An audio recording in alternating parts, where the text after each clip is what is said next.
audio is working here? You guys can hear me, right? Live. I'm both on my YouTube and on my TikTok. So you guys got me, right? Thank you, Bobby. Awesome. Oh, guys, you guys, I am so happy. I'm ecstatic. Please share the live. Tap the screen.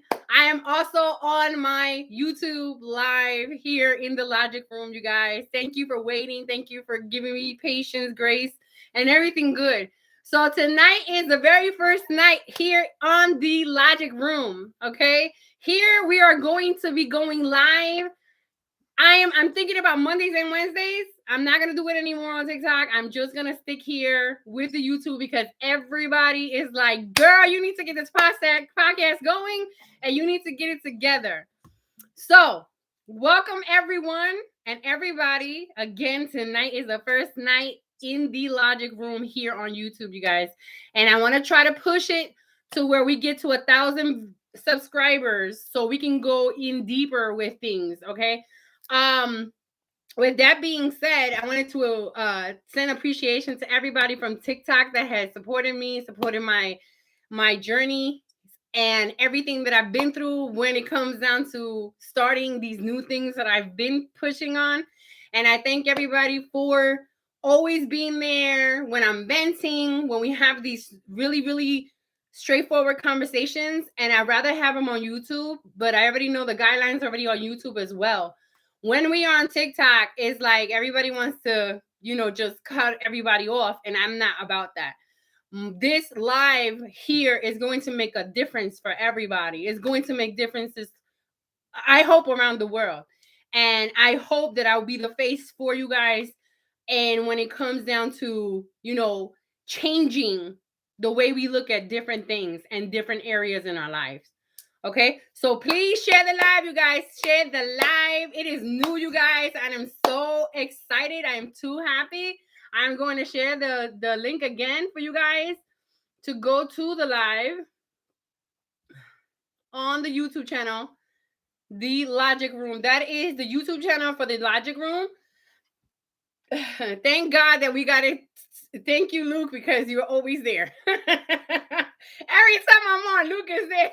I am too appreciative. Let me send my people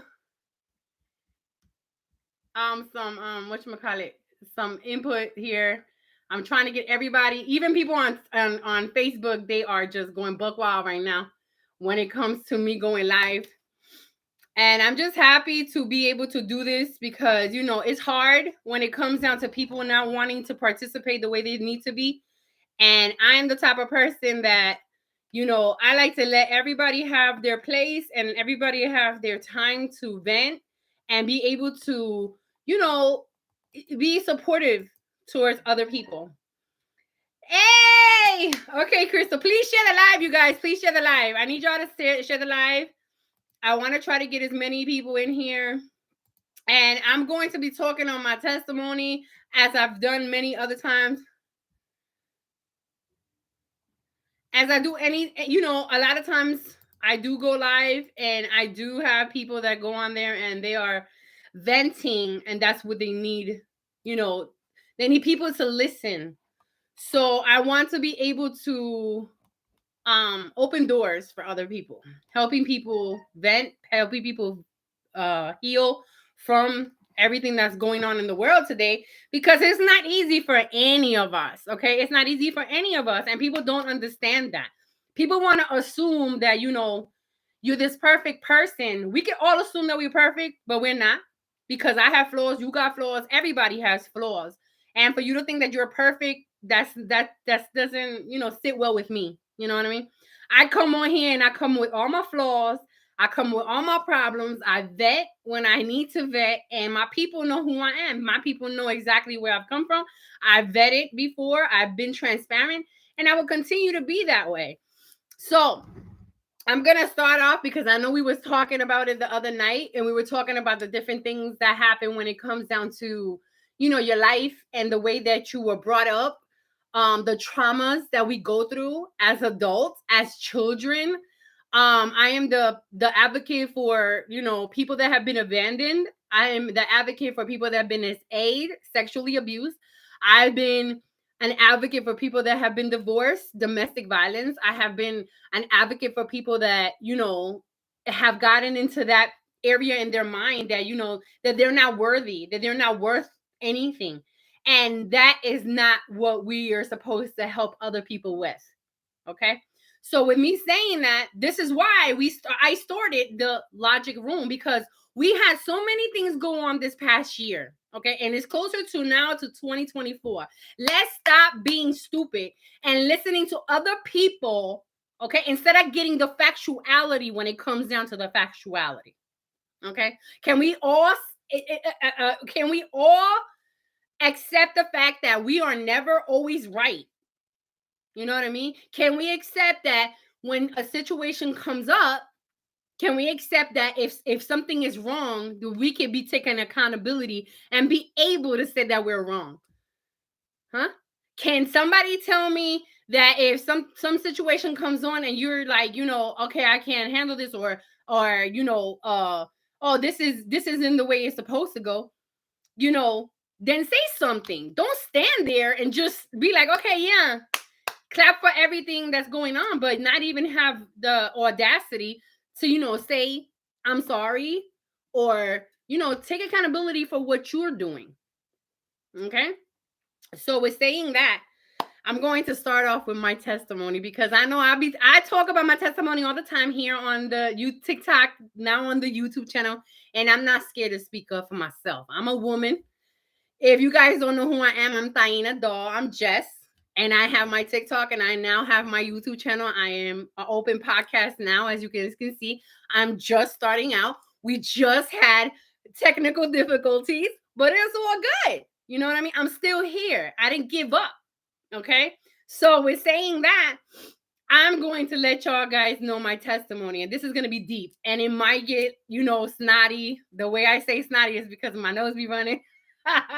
But I'm ready to speak on it, and I'm not going to cry. I promise that I won't cry, okay? But my name is Jessica Watkins. I go by Jessica Rivera, which is my maiden name. And I was born in Newark, New Jersey in 1978. Wow, I'm going back, y'all. I am going back, okay? I am the oldest of four. I have a brother, two sisters. My mother and my dad were in a broken relationship. My dad disappeared, went and had his life, and left my mother with two kids at first. But now, after like a few years after that, my mother ended up meeting a man, and she ended up, getting acquainted with him. And I ended up, from this age of 7 to 14, I ended up getting SA'd by this man. And it was my mother's significant other. I can say that today because you know what? He's gone. And again, I shouldn't have any fear, and I don't have any fear. I don't have fear for my mother, who's in denial. And I am an advocate for people that have been SA'd. Okay. I am an advocate for people also who tolerate, who tolerate being in fear. Don't be fearful. Fear is not of God. Again, remember that, because it makes no sense for you to have to put your mindset on that. You know what I mean? But nevertheless, I come from Newark, New Jersey. I was born and raised there. And it has been a really hard time. What happened to me was that I suppressed a lot of the abuse that I got when I was growing up. And when I suppressed that, I ended up coming into my my adulthood with all that trauma. Okay. So with saying that, after I turned 18, I left home. I moved out, got an apartment, went and worked 2-3 jobs. And then I went into the world at 18 and, met people, met gentlemen, guys. And I was looking for love in all the wrong places. But God had me in his hands, because I said to myself, I don't want to just give myself away to anybody, because that's not me. You know what I mean? I don't want to represent somebody that's going to be lost in this world, because lost in this world means, you become everybody's, and that's not me. You know what I mean? So went on dates, ended up meeting my ex-husband. Yes, I'm a divorcee. I'm happy to say that because in that relationship, I was in turmoil. I was being uh, uh, verbally abused, mentally, psychologically abused by this man. And because he was abused as well. His mother left him, abandoned him. His dad abandoned him. He ended up with his aunt, all that happened to him. So he imposed that on me. Okay. So now that I am an adult and I'm with this man, I went through this heartbreak of hell through 8 years with him. I ended up walking away from him. I got a divorce. I paid for the divorce. I did everything that I needed to do, and I left him. Now, with my present relationship, which is 15 years, me and my husband, I have gone through so much that this man has literally stayed with me and he's still with me. And it's so crazy to me because I asked for this man. And I asked for my husband, detail to detail. I asked God, I did not want somebody that was in the military. He was about to head out of the military. I didn't want anyone with children. He didn't have any children, neither did I, because I asked for specifically what I wanted. I wanted a man that did not have children because I didn't want no baby mama drama. Plus, I wanted to have children with this man, one on one. You know what I mean? So God granted me that. And so now I'm here 15 years later. And as I'm growing in my relationship with my husband, I start having all this trauma come back in my life. And it has been the worst because I went through a traumatic time in my life about 10 years ago where I was falsely incarcerated for something I didn't do. And that's going to be another story, another video, another live, because a lot of people have questions about what I went through and don't know the factuality about it. You know what I mean? So I'm gonna school you because a lot of people that like to talk shit, you don't have to hold your tongue for nobody. I say it. I don't need to hold my tongue for nobody. I tell my mother, like I tell my father, like I tell my brothers and sisters. I don't care. Okay, I know what I went through. So I wanted to go back to the beginning when I got SA'd.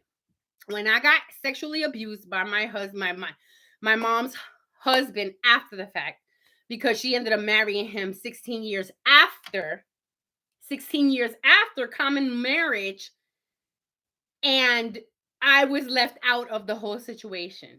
Okay, she married him, and it was like, wow, what a slap in the freaking face, right?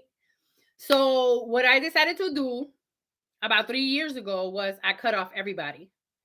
I cut everybody off. I cut her off because I started seeing patterns from my past traumas into my life with my daughter and my husband.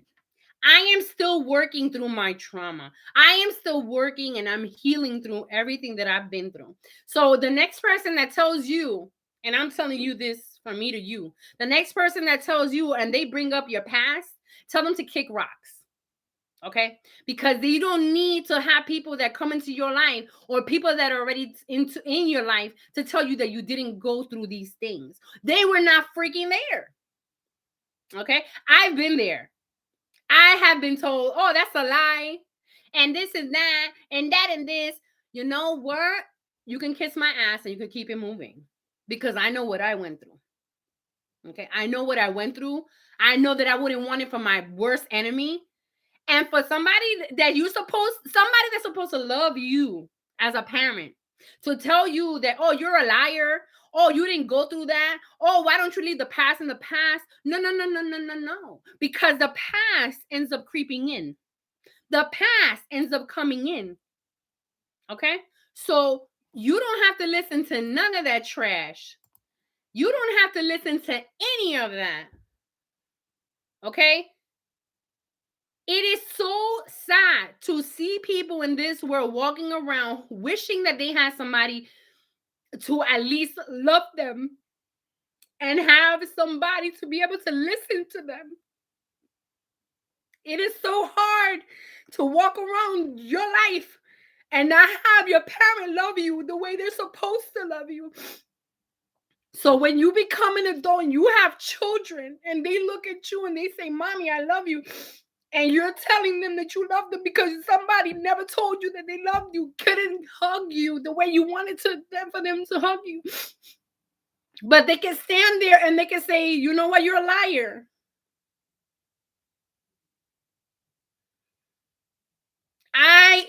It's like I say, I'm done. And a lot of people, they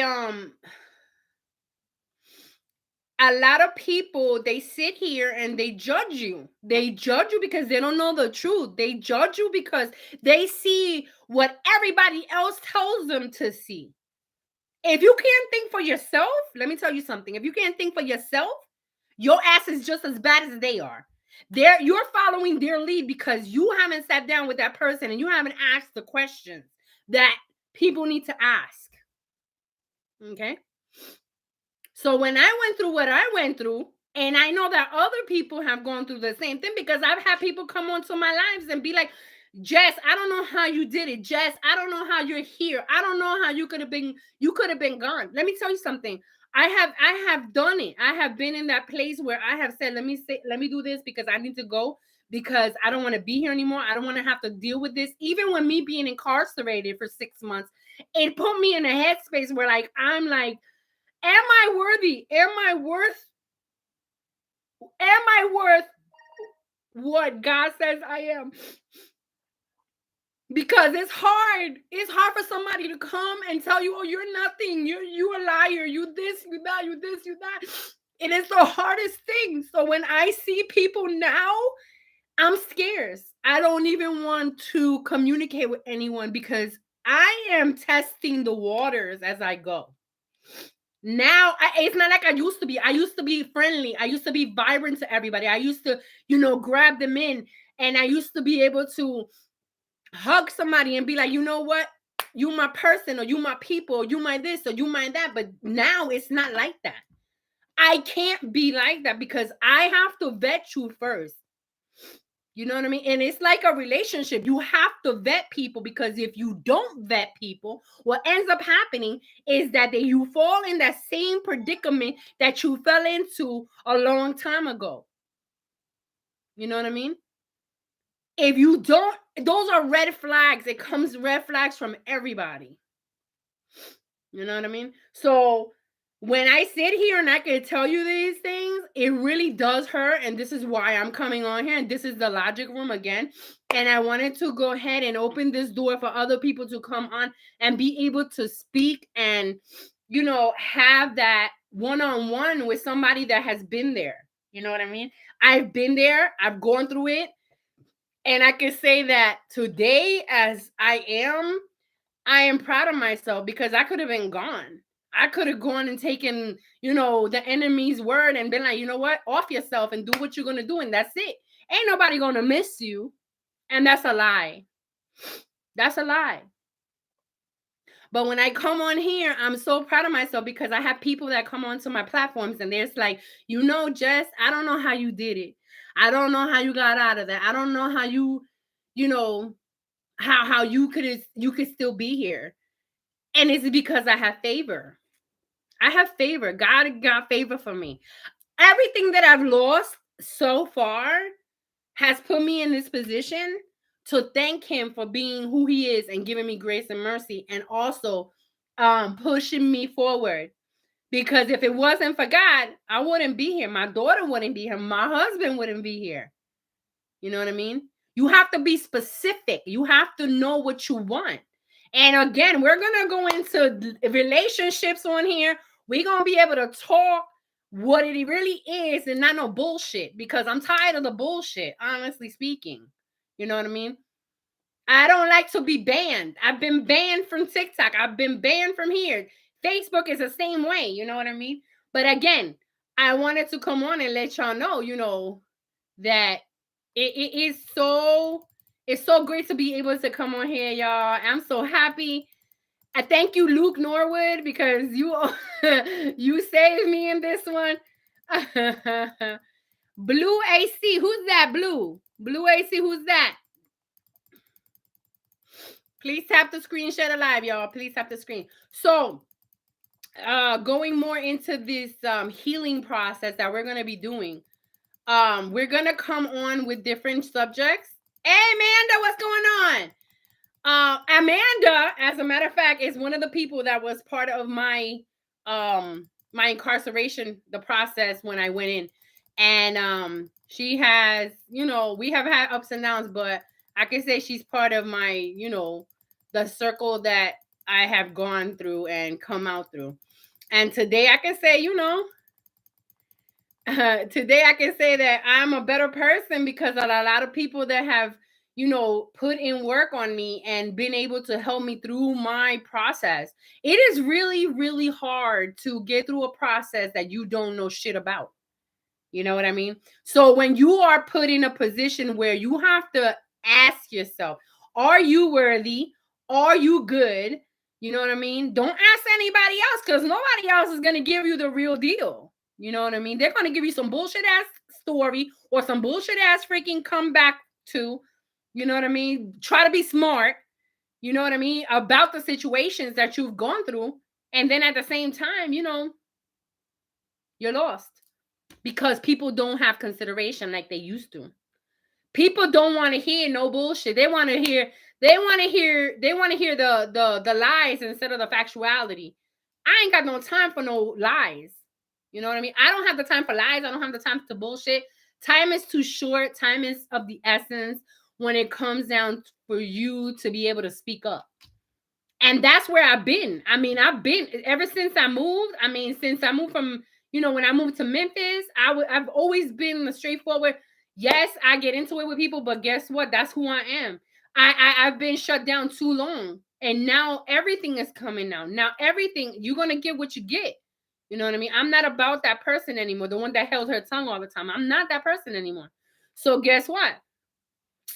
I'm sorry, not sorry. I got a sweater that says sorry, not sorry. If you guys haven't seen it, you guys are going to see it when I come on my lives. But going back, I am so thankful for you guys being here on my TikTok, and I'm on my YouTube channel. And I'm glad that we got this streaming system on. I hope you guys can hear me. Can you guys hear me good, you guys? Please tap the screen, tap the little heart on the top or the laughing faces or whatever. Let me know if you can hear my voice as clear as you could possibly hear it. But yeah, thank you guys. Please keep tapping the screen. Please share the lives on YouTube and on my TikTok. If you guys are on my TikTok, please share the live. But if you guys got any kind of questions, please put them in the chat and I will be reading them as I go. Let me see. Be engaged with the audience. Okay, I'm engaging with you guys. Excuse me.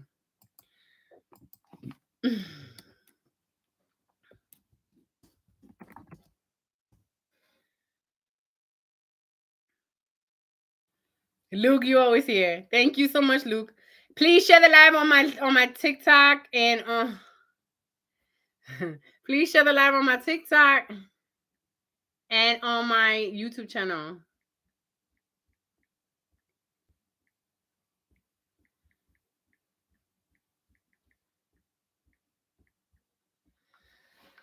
And now that we moved to North Carolina, I have a lot of people having, sending me DMs and messages about, hey, I've seen your TikToks and, when are you going to open up your podcast? And again, I'm just starting out, you guys. I made this backdrop, as a matter of fact, okay? Because I'm an event and wedding planner. And, I make things. I'm a crafty individual. So 36 new notifications do not disturb on. Wait, I got 36 notifications. How? And I can't see them. What is going on? Now it's telling me that I can't see the notifications. You guys, please follow me on my YouTube channel, The Logic Room. I'm going to post the link again, you guys, so you guys can go there, so you guys can talk on there. And I'm on here as well, so, But also, one of the things that have come up, and it has been... Thank you, Blue. One of the things I've been hearing a lot of this week, you have to listen because that's how you're gonna know. A lot of the weight that we carry as having a lot of emotional baggage and a lot of trauma is from our past. It makes sense. You know why it makes sense? Because we take everything and we pour it on each other, or we pour it on ourselves, and it ends up congesting us so much that it ends up putting us in a bondage mentally, emotionally. Okay. And it's sad that the people that you think are supposed to be part of your life and not supposed to hurt you, those are the people that are putting all this bondage on you. We're going to have a live on generational curses because generational curses exist. Okay. They exist to the point where if you don't heal from your past, then what happens is that it continues to fester in you, and one day it's going to bust. And it ends up going all over the place. You end up having people that end up, you end up getting there to that point where you're like, damn, how am I gonna cope with this? So what you have to do is you have to get counseling. For a very long time, I was in denial. I've been in denial for a very long time. But guess what? I'm not gonna let the enemy take me down without a damn fight.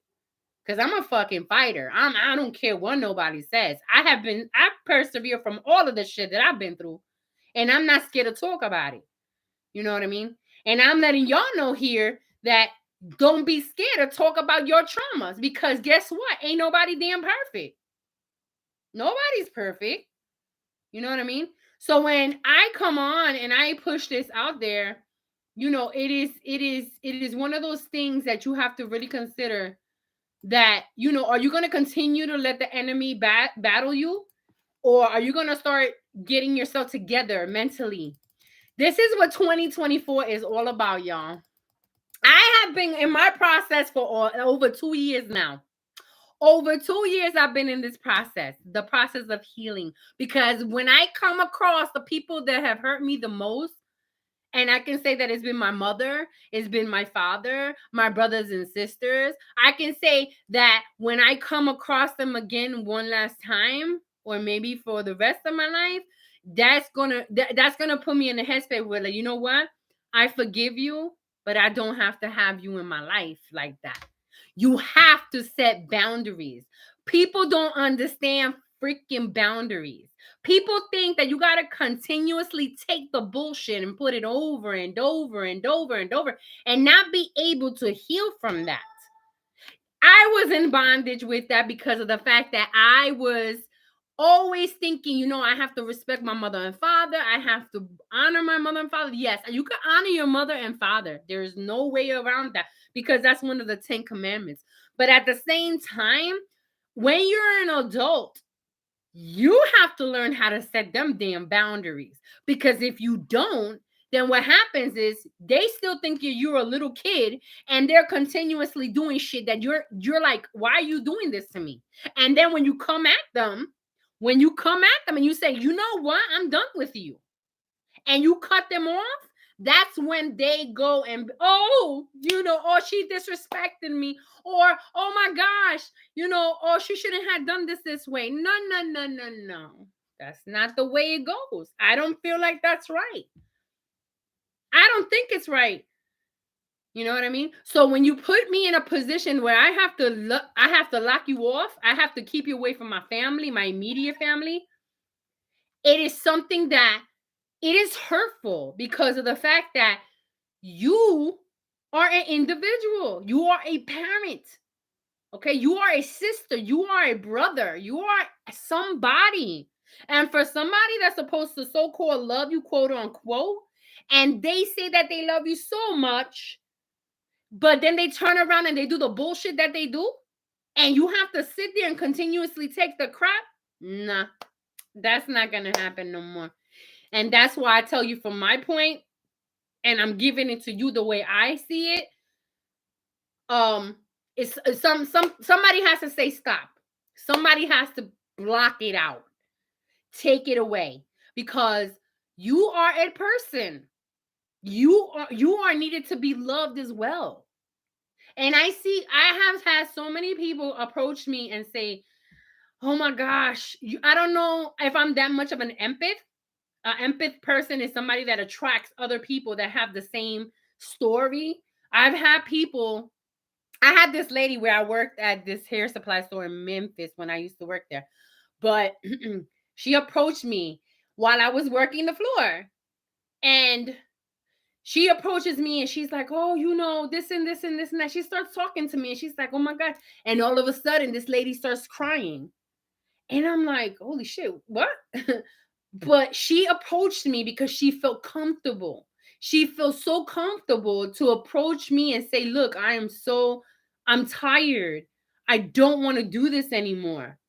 I don't want to be in this mental space anymore. I am so finished with everybody and everything. As a matter of fact, she was talking about her significant other. You know what I mean? How he was doing her wrong and all this other stuff. I'm not going to mention names because that's not my part. But my thing here is, why not give yourself that value from the very beginning? When you start seeing red flags in an individual, this is going into relationship statuses, you need to learn the red flags from everything. Red flags do happen in relationships when it comes to relationships that you have like friends and stuff like that. I don't have no friends. You know who's my friend? I'm gonna tell you who's my friend. I'm gonna tell you who's one of my friends. God is one of my friends because I talk to him every single day, morning, noon, and night. But you know who's my bestie? And she'll tell you who she is. My bestie is my daughter. That child, you guys have seen my daughter, you guys, she's a splitting image of moi. But my daughter is my best friend. She sits here and I have cried to my daughter. I have cried to her and she's like, Mama, it's going to be okay. Okay. She has cried and I have cried. And when I get frustrated and I start yelling and I start saying, you know what, you need to do better. She's like, Mama, I'm sorry. Or Mama this or Mama that. But you know what? She somewhat understands that I'm going through something emotionally, that she's like, wow, Mama. And she just turned 9 years old last, 2 weeks ago or a week ago. And she's growing into such a beautiful person. She's grown into such a beautiful individual that I wish I could get back to that. I wish I could get back to that person because she is the splitting image of me when I was growing up. She is a splitting image of me when I was growing up, but now it's not like that. I'm not that person anymore. Life has made me so much harder than I used to be. But now it's different. Now it's so different. I don't have that empathy for most people, but when people come to me, I am like, wow. And they can tell me anything, and that'll go to the grave with me because I'm not gonna blow their spot up. For what? What kind of person would I be if I did that? Now, I have literally had to learn how to vet people literally because I'm not that person that the person I used to be that I let everybody walk all over me.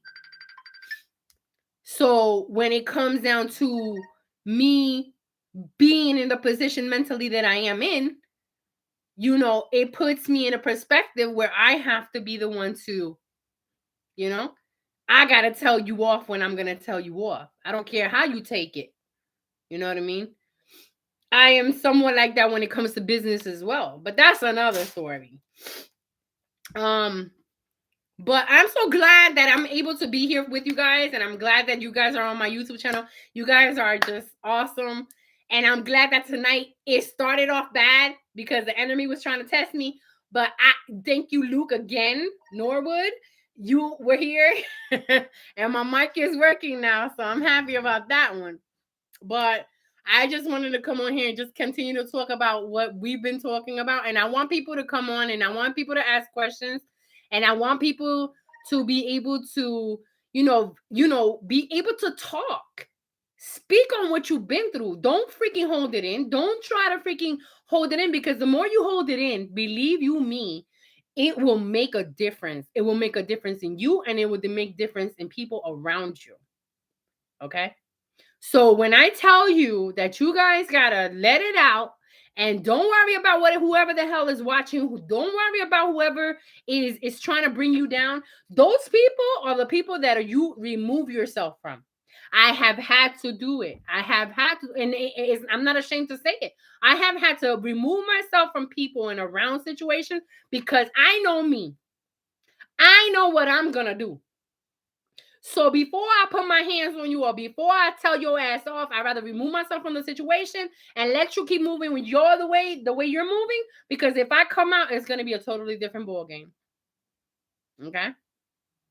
So, it's just crazy how, life is. And again, I'm proud that somebody's telling me that they're writing a book. That's another thing. My book, my autobiography will be coming out next year. I'm almost done with my book. You guys, it is exactly what I've been talking about in this live right now, about my life, about everything, every struggle that I've had, the ups, the downs, the happy, the sad. And right now at this moment, I have been stagnant again because I've been stagnant for a minute, but now it's time to be done. You'll be able to purchase it. I'm probably the first probably maybe, I don't know, 10, 20 copies. I'm gonna go ahead and give them out for free. But we'll see. We'll see what happens. I'm like that. I'm writing you my memoir because when I'm gone, you guys are still gonna, if you guys are still here, you guys are gonna go through the process of reading my book and be like, look at you. Lucas is crazy. Oh my gosh. I am so serious. I'm just happy that we got a chance. I got a chance to get on my live tonight. And I am so happy because this makes it so much worthwhile, you guys. And it's just amazing. It's such a happy, amazing, emotional night because this is my very first podcast. I'm feeling amazing today. I was kind of tired earlier, but now today, right now, I'm just much better off. So I'm just happy that I was able to get my mic on. And you will, Luke, you will. But I'm just proud that I'm able to come on here and be able to talk to you guys and everything, and just speak on my testimony because it really is. I want mine signed. I love reading good books. And I will please share the live, you guys. If you guys got a Facebook, please share it on Facebook because I'm on live now. But I'm trying to talk to get my cousin. As a matter of fact, also I have a friend that's in the hospital right now. He is actually my husband's coworker, and he is going to surgery. So please pray for him as well.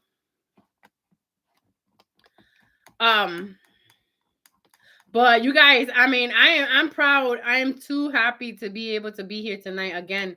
And it's just an amazing feeling because I was feeling like, I was feeling kind of down earlier, but I'm telling you, the enemy tries.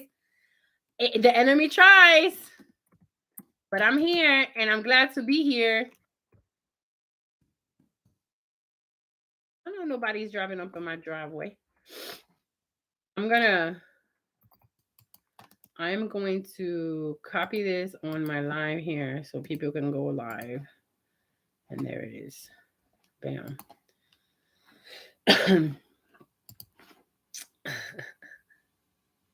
Yes, thank you so much. So I wanted to get my cousin to come over here, but I'm going to start having people on my podcast, and we're going to be going one-on-one, hopefully God willing. And I'm also going to be having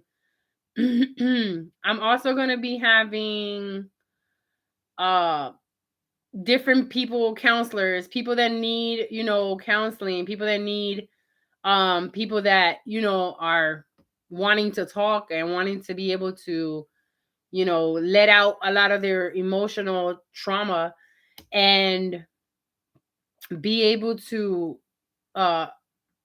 speak on the things that they've been through. Because in all honesty, what could you do? You know what I mean? What could you do?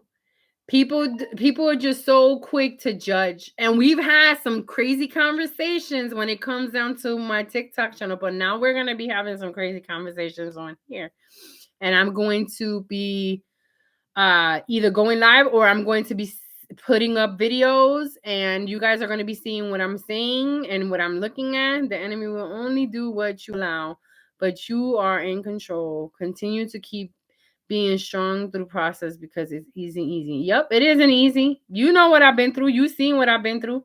You know what, my ups and downs have been. But at the same time, I've persevered a whole lot. I have been through so much, and it's not stopped me like it wants to. You know what I mean? You can go through ailments. I pray for my ailments every single day. I ask God to remove them, to deliver me from them, because I don't need them. I'm the type of person that I like to keep moving. You know what I mean? Sometimes you got to stop, though. Sometimes you got to self-care, though. You know what I mean? And a lot of people don't understand that. They just want to continue to move forward, and you can't. You cannot. If you're not safe, if you're not mentally healthy, if you're not physically healthy, then what happens is that you start breaking down, and that's when the downfall comes.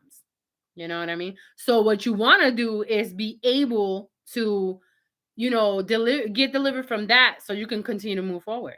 You know what I mean? And we're all getting older. We're not getting younger. I tell my husband all the time, you think you're Superman. Yes, you might have the girth and you might have the height, but let me tell you, brah, you are not Superman. Okay? You are. He laughs at me. He laughs at me because he's like, oh my gosh, here we go. Here we go. You're not Superman. And the problem, and that's the thing. These men think that they're Superman, and they're not. I'm sorry to say, you guys, your Superman days are over. Now it's time to realize that you have to take care of your body, mind, everything, every single thing. And I'm also going to be posting on my wellness journey as well, where I started again today. This morning, I ended up starting off doing my weight loss journey as well. And I lost 5 pounds. I wasn't checking, but I did lose 5 pounds. Yay to me.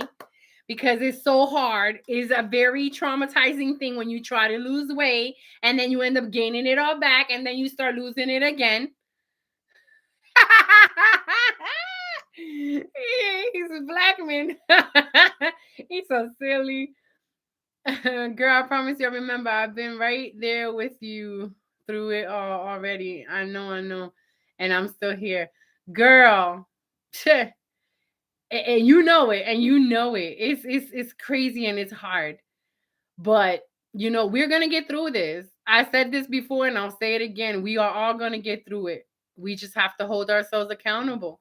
And we have to be able to be like, you know what? Open your mouth, speak up. Because also, when you hold things in too much, that also puts a headspace on your head. People don't understand that a lot of the stuff that we take in and a lot of the things that we stick with and sticks to us ends up breaking us down. Okay? So remember that. Always remember that when you take in a whole lot of shit, you have to let a lot of shit out. You probably got to let out more of the shit because of the fact that you don't want it to stick to you. You know what I mean? So why hold it all in? You don't have to hold it on in. You know what I mean?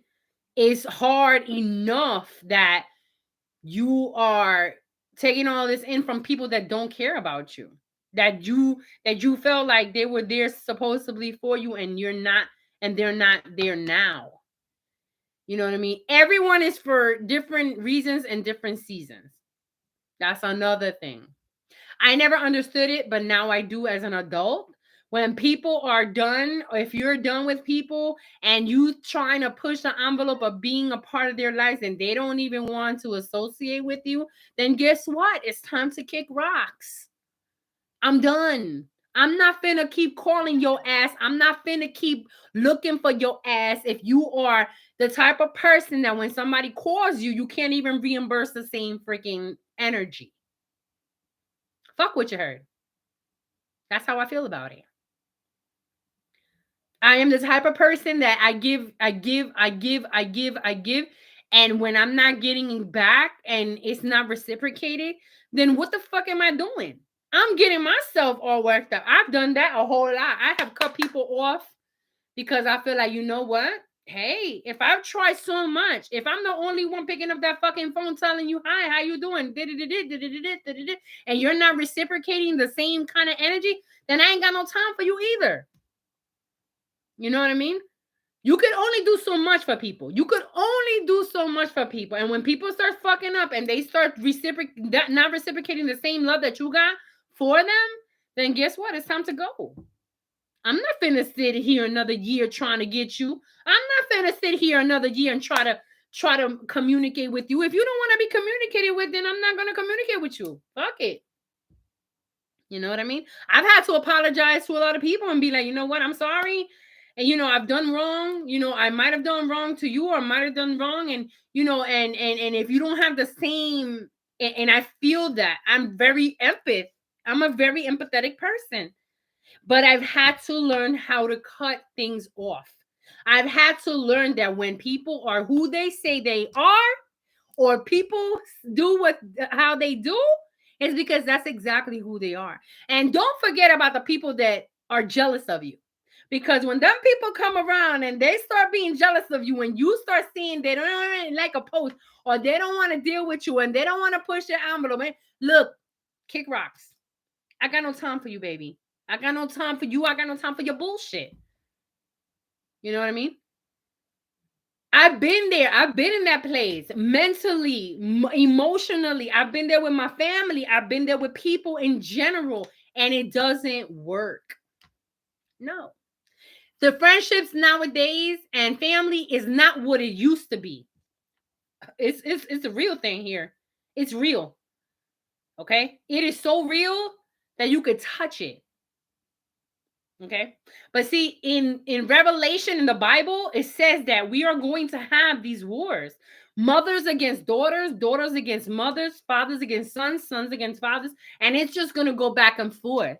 People just don't think. People just they're looking at the world, and the world is telling you exactly what it is. God is telling you exactly what it is, and you're not paying attention.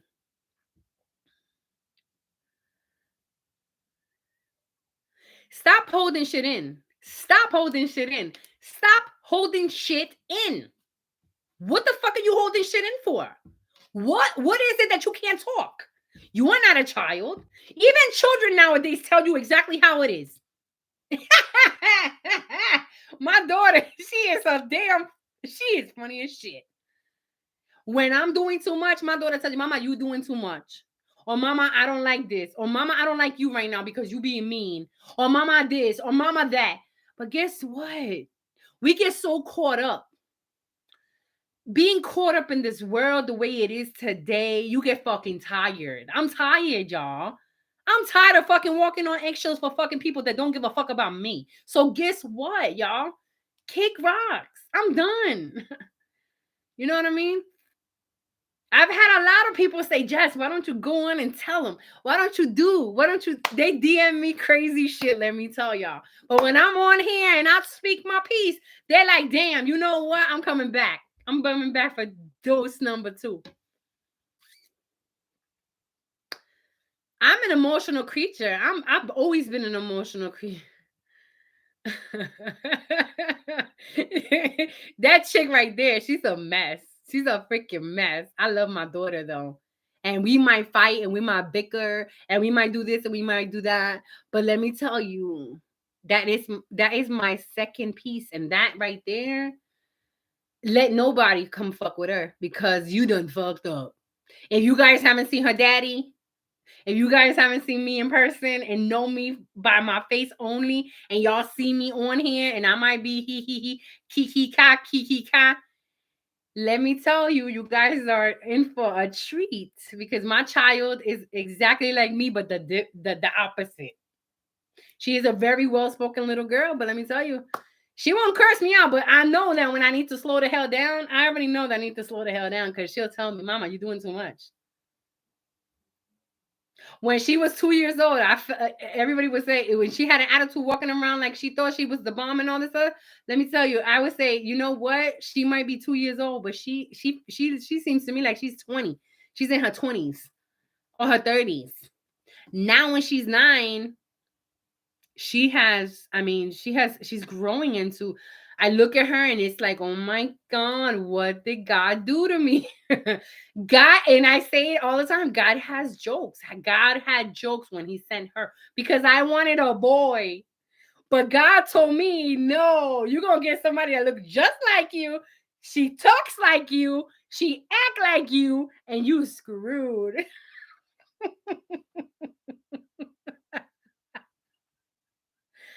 But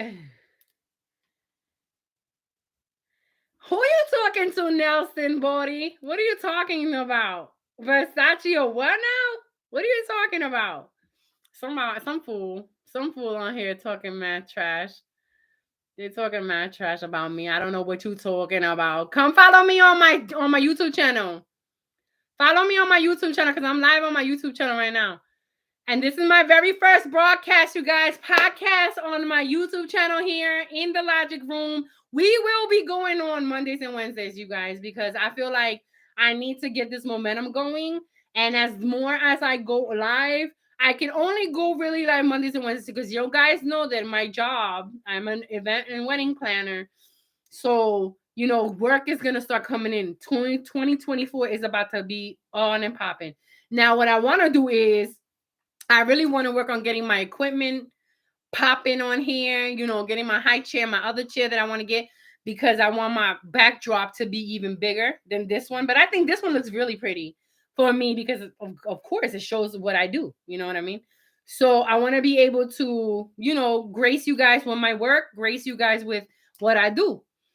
But going back into this and speaking on, what we're talking about, I am so happy that I'm able to do this for everybody. And I feel like I'm going to be helping a whole lot of people. A lot of people already told me, you are definitely a vessel when it comes to what you've been through. So that is your testimony. And that's what I say it is as well. I mean, a lot of people see what they see and they see, how open I am. And I wear my heart on my sleeve. If I have it, you got it. If I feel like something's wrong, then I detach myself from the situation, and if I have to speak on it, I'm going to speak on it. And that's just who I am. You know what I mean? Why walk on eggshells for anybody? You know what I mean?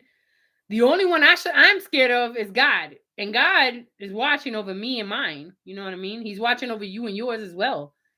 So, when it comes down to having what you have, you have to be grateful for what you have.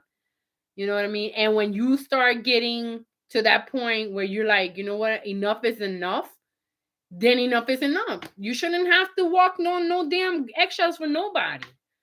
Nobody should have to walk on eggshells for anybody. Nobody at work. Because I see that a whole lot too. Females, individuals that work at a job that they hate. I always said, if you hate your job, don't go to it. Let somebody else have it because that's not where you're supposed to be. You have to be proud of, you have to be happy of what you do. If you're not happy with your job, if you're not happy with the situation, change the damn situation. Okay? Because you're going to make yourself miserable and you're going to make 10 other people miserable. And those other 10 people are going to be like, I'm kicking somebody's ass today. So when you get to work, it ends up being you. Okay? So don't make yourself miserable. Yes, Blue Amanda, she on it. She's on it. Not only that, but growth. Healing is growth. Very, very freaking true. Very true.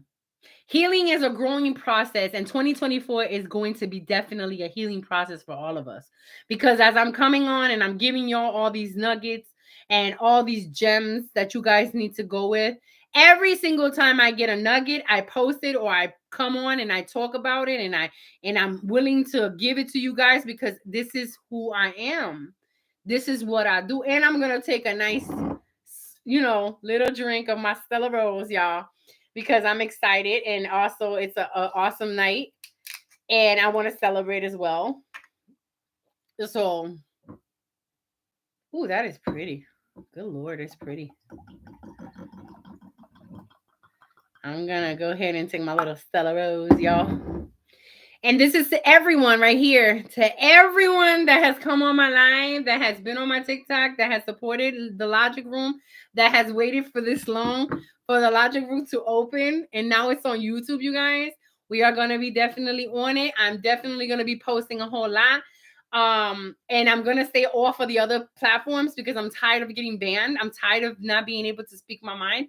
I'm tired of not getting appreciated when you're trying to talk and have somebody speak to you and not try to run you down. And I see this on a whole lot of other platforms, and it shouldn't be that way. You know what I mean? I'm tired of seeing it. Stop running people down because you're miserable.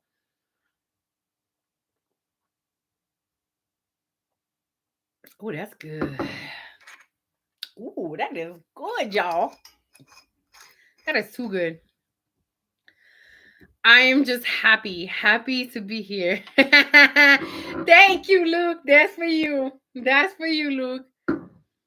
I'm just happy. I'm just happy to be here. I'm happy, and I'm happy that you guys are here. Please share the live, you guys. Share the live for me. Share the live stream. Post the Logic Room on your TikTok, on your Facebook. Post it for me. Thank you so much for the support. Again, I'm gonna say this. You guys can send me topics. You guys can send me topics all day long.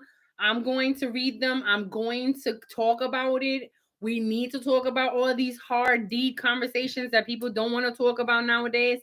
Again, if you guys are not on my TikTok, please follow me on Taina Doll or Taina_doll. You have the little Puerto Rican flag in the middle of the Taina and the doll. So you guys, that's me.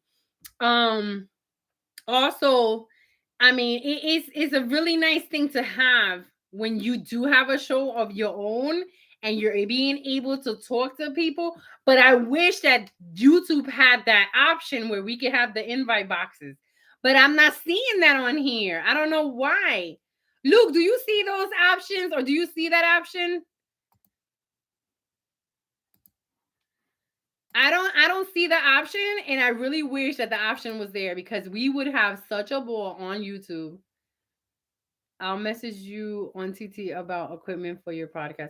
But yeah, I am. I'm definitely am. I've already seen it. I've seen it on I have been looking at stuff on my Amazon.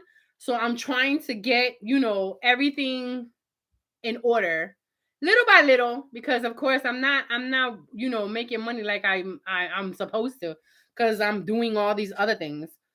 I have to wait like 22 more hours for my access to YouTube Studio. Oh, okay.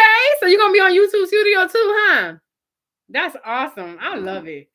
I love it. I'm just happy to be able to come on here, y'all. This is amazing. And being now that I have a podcast on my own, I'm blessed to be able to have this and be able to be on here with you guys. So a lot of things are going to be coming out of this. Hopefully, I don't know what the end game is for me because, in all honesty, what I really want to do is be a motivator, and I'm motivating now as well as putting myself out there, not being scared of people, not being scared of my family, not being scared of anybody because it doesn't matter. It does not matter to me. I'm so tired of trying to hold myself back because of other people. Yeah, let me know. I went on my Amazon, and on my Amazon I have a whole lot of options, and I went on somebody else, Jade. I think her name is Jade, and she's a content person, and she's English, and she put up a bunch of equipment that I could get. I started with a mic. This mic I started like a year and a half ago. I got this. This is the Yeti. I started with this one. Um, Let me see if I can change this. Can y'all still hear me? Or is it low? I think it's low. I actually had to lower this to be able to okay, that's all the way up.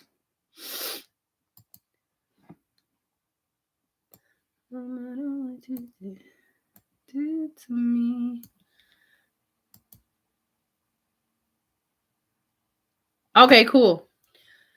But besides that, I'm just happy to be here, you guys. And I'm here on my YouTube channel. I'm here on my TikTok and just talking to people. I'm glad that you guys are here. Please follow me in the Logic Room. Please follow me on my YouTube channel now on my new podcast. And please do your due diligence into looking up, because I'm not gonna be on my TikTok a whole lot now that I have my YouTube channel. Plus, I'm gonna be posting a lot of videos on my YouTube channel. I'm gonna be mostly on here most of the time because I want people to get to know me better, and be able to have that one-on-one with me instead of being on TikTok all the time. I'd rather be on YouTube. I was on Facebook yesterday and came to find out that my Facebook is banned. I didn't know it, my personal page. And I was hot. I was like, you guys are stupid. Like, I don't understand y'all. Like, I do not understand it. But you guys are sitting up here just banning people for stupidity. But you got all these ass shakers and booty shakers and all this other trash on TikTok. You know what I mean? What kind of creative mentality is that? You know what I mean? I guess none. But it's all good. It's all good. People live and learn. I just feel that there's an abundance of a lot of mess on different platforms, and you get tired of watching and seeing that trash. You gotta be tired of seeing trash like that. How if all you want to do is shake your ass and shake your booty and shake your boobs all over TikTok, then what kind of trash is that? I can't see myself doing it. I just can't. You know, I might do a little dance here and there, but it's not something that I'm gonna go come out my clothes about. You know what I mean? And you gotta be honest. People out here, they just doing it to get that clout and to get all this mess going on. Get out of here with that trash, yo. Like, I don't got no time for it. I got no time for it. Oh, but I'm so happy, you guys. I'm so very, very happy, joy, joy, joy. If you guys are not following me on my in the Logic Room in the podcast over over on my YouTube channel, please do so, y'all. Please do so. We are having a whole lot of fun over here. But I am just happy to be here with you guys, and I'm glad that we got the electrical thing happening and my mic is working. It might not be as loud as I want it to be. If you guys can hear me, that's fine. Again, I'm just starting out, so don't shoot the messenger.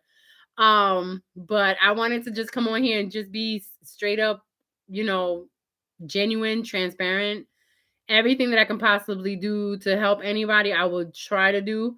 And to, to help anybody is just to sit here and listen. You know what I mean? And also, I'm the empath listener. So if you guys haven't seen my YouTube studio, my banner, it says the empath listener. So that's part of my agenda as well, because people need people to hear. People need people to listen. And that is what I do on my TikTok. I might sit here and listen to people over and over. And if you get out of pocket, I'm gonna check you, because you gotta be able to sit here and have that conversation with people. You have to be able to understand where people are coming from. People out here really do have life stories. They have testimonies that they are speaking on, and people ain't listening. And it's more of the people that are coming out now. And we were talking about that on Wednesday night on the TikTok channel about how, people just go after people because they feel that, oh, well, you shouldn't do certain things. And the live that we had on Wednesday night was about an older gentleman and him reprimanding his granddaughter for disrespecting, her grandmother and herself. You know what I mean? So supposedly, allegedly, the girl got slapped in the mouth, but we don't know that. And see, this is what people end up messing up, because you don't know for sure what happened. You don't know what happened in this situation. So why would you put your 2 cents in? Mind your business. Mind your business. If it didn't hit you or you didn't get hit, mind your business. Because that could have gone so much left field that you don't know. People just look at things straightforward like a horse when it's, blocked side and on the sides. You're not looking at the whole situation. What if he would have gone outside and would have done something to her? Then whose fault is that?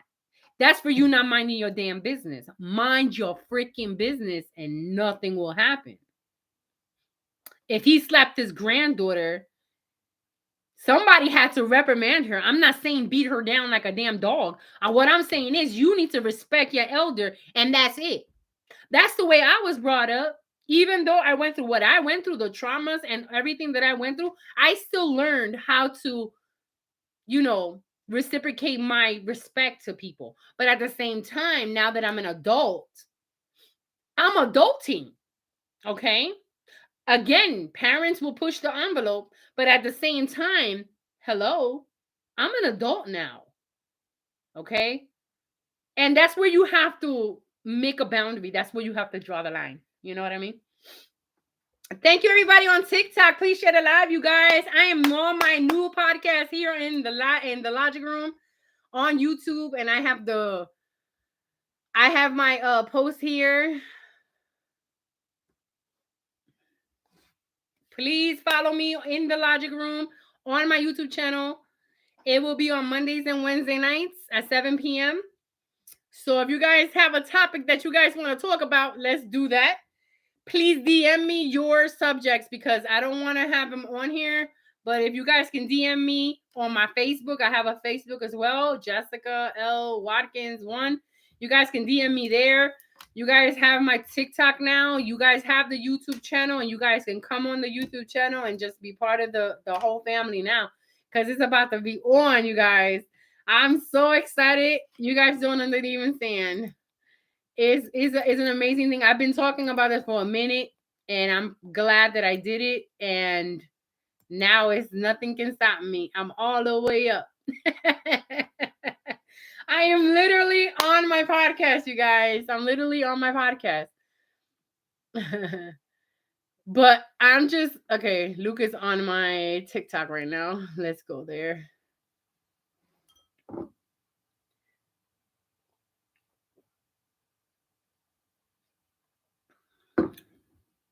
I am glad though. I'm glad that this streaming is going. I'm at 1 hour, I think it is. Yeah, 1 hour, 8 minutes, and 27 seconds. And I am happy to be here. You guys, it's just amazing. And it's so awesome. I don't know why I'm talking on my mic. And let me see something.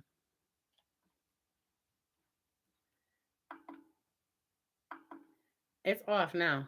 Hello? Can you guys hear me out there? Let me know if you guys can hear me. Can you guys hear me? The mic is like going in and out. I don't know if it's going in and out or it's like for anybody that's on the chat right now. Okay, good. You can hear me. It's clear, right? Is it loud or is it soft? Give me something. Please share the live to your platforms, please, so other people can come in and share the live and get on the live as well. This has been a long time coming. I've been talking about this for a minute now. I've been talking about it on my TikTok, as a matter of fact, and I have been able to get people, get them riled up, and they're like, yeah, I can't wait till you do that. And I ended up doing it last night. Like something switched, and I was like, I'm doing it because if I don't do it now and I wait until I get all my equipment, which is gonna take me a minute, then I'm not gonna be able to, do what I need to do and start somewhere. I have to start somewhere. And right now I'm good. I have my ring light. I have my, the mic that I have right now. And you guys didn't see my mic though, y'all. Check out my mic. My mic got purple flowers on it, y'all. Y'all know my colors are purple, black, silver, and gold and white. Cause they collaborate with my business. But yeah, guys. But yeah, we're gonna be having some good conversation, and I can't wait because again, I've been, people been saying, well, these conversations need to be had, but they can't have them in certain platforms because certain platforms will ban you. I was just banned for freaking 7 days for no apparent reason because someone else cursed or said something negative. They blocked me because it was my life, of course. But go ahead, Luke. I can hear you. Oh, you can? Yeah, I can hear you. It's crazy because I'm running your live on TikTok through my audio setup right now. Get out of here. What? Yeah, and see, the thing is, I don't know if anything that comes out of the computer will play across your speakers. That's I'm trying to make sure it doesn't. Let's see.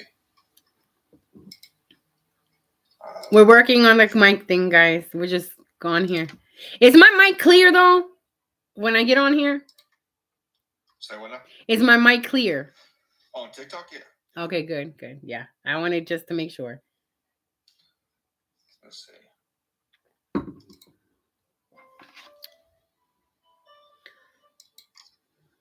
Tap the live, you guys. Share it. All right.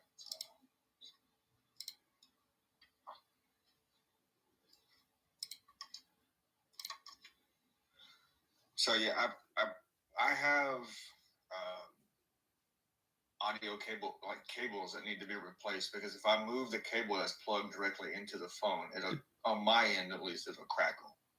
Oh gosh. Yeah, and because I've had it for so long, and I was like, I haven't really wanted to use this stuff in so long, but now there's a reason to use it. Yeah.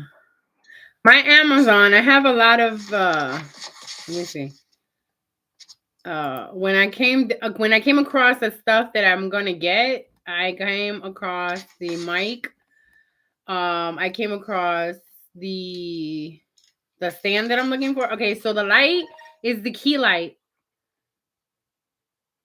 Is the key light Dasney D20 video. So that's the light. Then the mic that I found was Five Fine USB gaming microphone. I don't know if that's a good one. I found that one. I found the Zoom H6 portable handy recorder with single mic. I found that. So what are the prices going for? The price for the Zoom H portable handy is $254. Okay, so the microphone I'm using now, and it's one of your colors. Got it. Okay. Okay, it's $100. Yeah, that's how much I paid for this one. So this one's $100. The Yeti. They have variations. They have this is the midnight edition. That's the only reason I bought it because it's the midnight edition and it looks lovely. I see. This is an MXL 990. They have the midnight edition. They have the original, which is like a weird titanium beige color. They have a snow one, which is white with a blue light inside the microphone. Okay. They have another one where the mic is black and there's a red light inside the microphone. Okay. I don't particularly care for those, but that's the option. That's one of them. Okay, so what about the toner dynamic microphone? USB XLR PC. It's $52 for that one. Now that one, I don't know much about Toner's microphones. I do know it's across my music room right now. But the sound dampener from Toner is the only thing I use by Toner. Okay.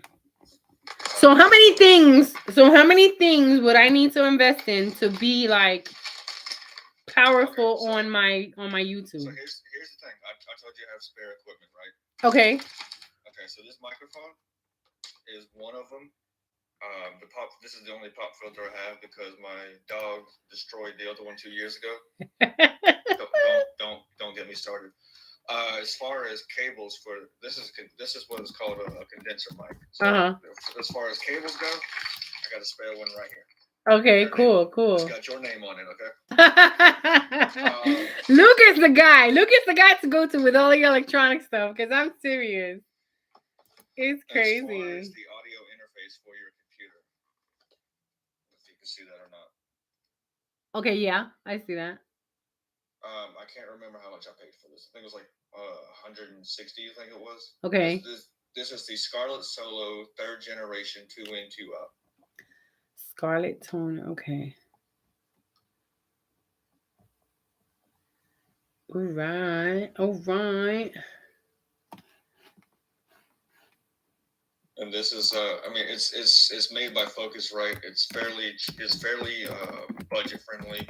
A lot of professionals use this. Pop filters like these, you can get them $10-15 for some kind of the thicker ones. Oh, I got one. Yeah, I just don't. I don't know why I just don't use it. But you see, I have it right here. There you go. There you go. So I don't really know what's it for. I got it because it came with a set. Certain words, certain letters. You know, like your P's, your B's, your T's. Okay. Like that. It just muffles out a lot of that stuff to make it not do it. Peak. Okay. But see, because of your accent, it doesn't allow you to really accentuate those letters. So. Okay. There it is. So is it good to use or no? It's a preference kind of thing. Okay, gotcha. Like I said, like it's the P's, the T's, the B's. But like I said, your accent doesn't really accentuate those letters very much. So. Gotcha.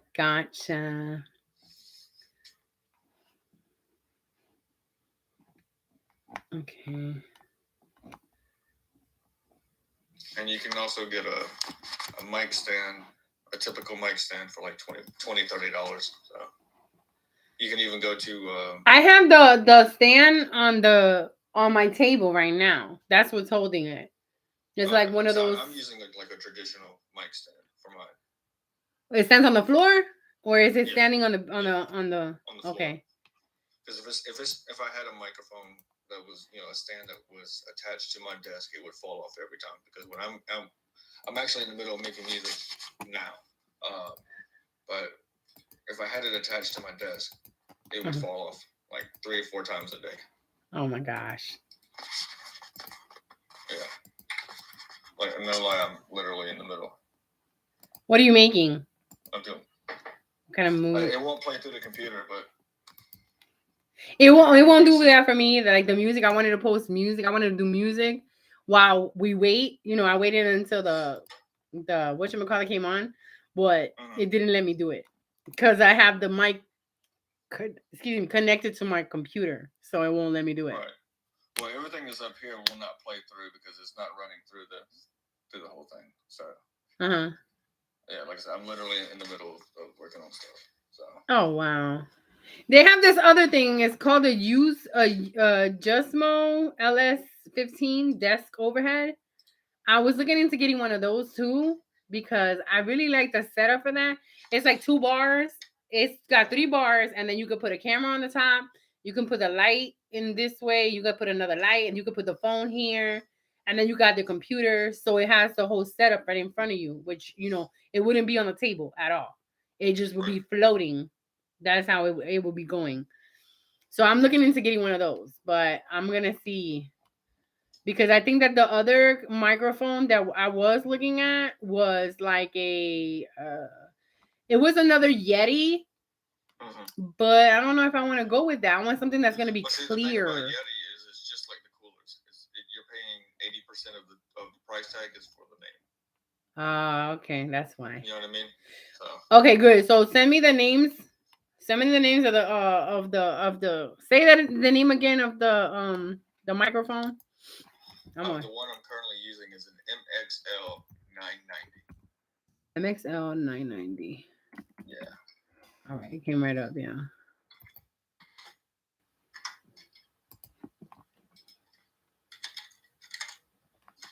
Oh, okay. Yeah, if you let's see, not that one. You can see the Blizzard and the Blaze. Those are the ones with the lights in them. If you go back to the top, because I'm not seeing it right now, I'm guessing you're looking on Amazon. But if you go to MXL 990 and then type in Midnight Edition, it should show the exact one I'm using now. I'm looking at it right now. Yeah, it's $100. The black one is the MLX Blackout is $107. Yeah. And I'm So looking at the that one was a that you were little. saying about the lights in the middle of it. One has blue lights, one has the black one has red lights. Yeah, the Blizzard and the Blaze. Yeah. They may not have the Midnight Edition anymore because it was something that was supposed to only go for like 2 years, and then MXL was like, "Ah, we're done selling it." Good God. They got the complete bundle in the industry. Most groundbreaking large diaphragm condenser is $150. Mm. So I'm going towards that anyway. I'm gonna go ahead and get that one. It's gonna probably be my next cop out when I get that. But I'm gonna get that black one. Um Let me see. Because this one has a stand that you can hold. You could tighten with a screw. So I might. What is this? So Condenser. MXL will send you. I have to get new bands for this one, but this is the Uh Hornet. huh. I gotta get new bands for it. Gotcha. And then there's also the little piece down here that just holds it in place. My husband is asking, what stand am I using? Who, me or Luke? Who are you talking today?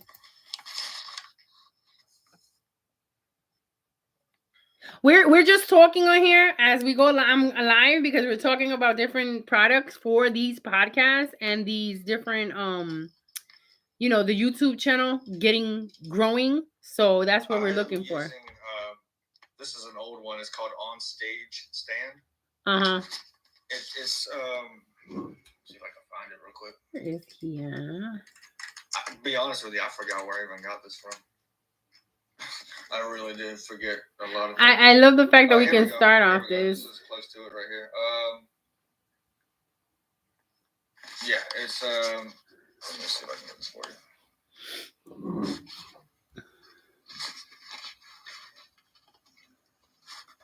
There you go. It's it costs like $35. Oh, okay, so a mic stand. Yeah, that's Amazon Basics. Adjustable boom height. That's not where I like I said. I don't know where I got my mic stand from. I've had it for so damn long. There we go. There it is. This is the exact one I have here. What is it called? On Stage MS 7701B. On Stage MS, you said? Or yeah, MS 7701B tripod microphone. Got it. Boom stand. Yeah, yep, it pulled up. The exact one. No, 34. Okay, $34. Yeah, I'll add it to my Amazon. I have a hell of a list, let me tell you. I'm spoiled. I am so spoiled, it's not even funny. And when I say I'm gonna do something, I do it. It might be half-assed, but it'll start getting into that. It's crazy. But it's just simple. I don't think you really have a need for headphones. I have my own headphones but my daughter's the one that has them. She told me the other day, Mama, I got them at school, and I'm like, oh, I forgot that you do have them. So if you're going for the condenser mic,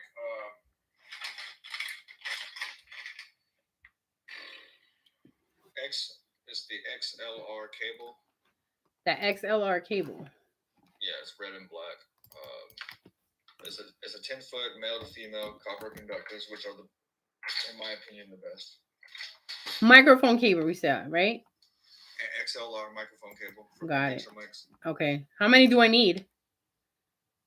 Well, that just depends on how many microphones you're using. Oh, that's only one. I always buy one for the mic I'm using and then a backup one, just in case. Gotcha. Okay. So they got them in different colors. I like the purple, of course. I'm good with the $10 though.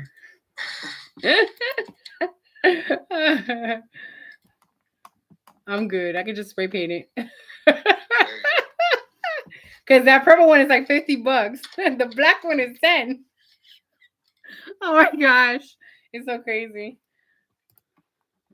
They got a 10-foot one, a 10-foot XLR cable it's purple. It looks like a jump rope. It's purple and it's $20. Oh, ooh. Yeah. Wait a minute. Okay, wait. What did you say? You saw it on there too? Let me see. I can just put up purple and it'll come up. 10-foot cable. So 10-foot cable. Okay, I see it. Got it. Probably get away with a 5-footer. 5 footer. Yeah, because I'm really close to my to the desk And anyway. that's $17.99. Okay. And don't worry, they got it in purple. Yeah, I see it. I see So it. Oh my goodness. Hey, Crystal. Crystal is on my live on TikTok and on my YouTube. That's pretty cool. I'm loving this though. I'm loving this. I can't wait to get, deeper into the whole. Go ahead. hearing my voice now through the audio setup compared to any other time, does it sound more clear, more deep, more like, or just normal? It sounds like when you're on TikTok when we talk, but it's clear. It doesn't sound like there's any static or anything. Oh, there we go. Yeah. Hold on now. There we go. Chris was like, I like it better here. Yeah. You can't comment on YouTube. Yeah, you can. People have been commenting all night. I've commented like 9 times. Yeah, people are commenting now. You can comment. My thing here is that YouTube needs to get back into that. Maybe you need to download the newer version of YouTube because that's what happens. I had to turn everything off. I had to get off of here. I had to get off of here and restart it because it wasn't letting me, use my microphone. But now I'm on my mic. Yeah. You have to redo your phone, probably upgrade your phone and then upgrade the YouTube. That's how it works. Us people that are messing with these things now because I've been trying to get up on my YouTube views is crazy. There you go. Now you can see that's my Scarlett audio interface. So anytime so when I talk, this lights up right here. That's when you talk right there. Oh shoot! Scarlett interface, audio interface. It's red. Solo 3rd generation. Yes. Yeah. 3rd generation. $100. That's a little more expensive. Oh, it went down. Okay. Yeah, it's $100. Again, I'm just starting out, but I'm glad that I have my mic and everything. Oh, and they got it in purple. What the heck? For $70. I'm bugging. I love this type of stuff. I'm blue, yeah. That's for purple. That's just. It wouldn't work. It really wouldn't work. Okay, how about that MT48 US Premium? That Zine goes Synergy Core. What is that? That audio face interfacing. That one is like $400 it says. But I don't know if this one professional USB audio interfacing for $129 is good. I think I just seen the and then the headphones. I probably should get another set of headphones because my daughter confiscated mine. Jeez.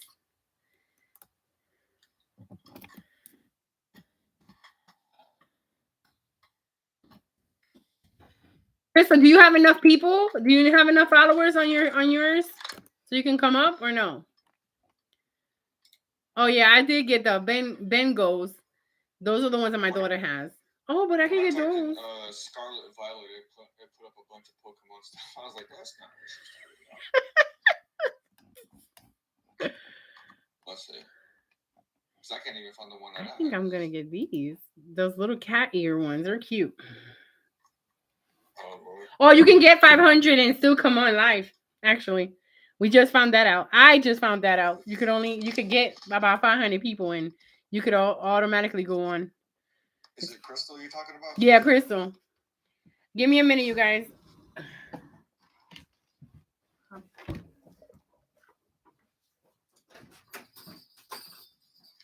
Hey, Crystal. Hey. How we doing tonight? Good. How are you? Don't mind my kids. That's all right. I got 10 dogs in the other room, so I'm not. Oh, well, mine are playing bop it and all kinds of stuff. So. No, I got 2 grown dogs and 8 puppies, and the puppies are more well behaved than the grown ones. Is that funny how that works? I only have one, and she's 3. So. Well, Ava is the mother of the puppies, and she was homeless when I found her at a client's house. Because he was like, "That's not my dog. People drop dogs off all the time." I was like, "Oh my gosh!" So I threw her in my work truck, brought her home. I was like, "All right, I'm rescuing Ava." 2 weeks later, girlfriend goes, "Hey, why don't you take a look at Ava?" I'm like, "Yeah, I just looked at her like 10 seconds." She goes, "No, look at her." I said, "Oh." So I called Ava. I said, "Ava, come here." She sits down. She's wagging. I said, "Ava, I was just trying to rescue you." She's like, you didn't know you were rescuing her with a package. Yeah, with 8 babies. I was like, "Good Lord." It always works out like that. See, she was comfortable enough to come with you. Oh yeah. She the toughest thing for her though is I understand the want or the need to not stray too far from the babies and go poop in the house somewhere, but the biggest fight with her is getting her to stay out of the trash can. Yeah. See, What's up, Crystal? Hey. What's going on? Your life has been, girl, so good. Yeah. Everybody's on my whatchamacallit.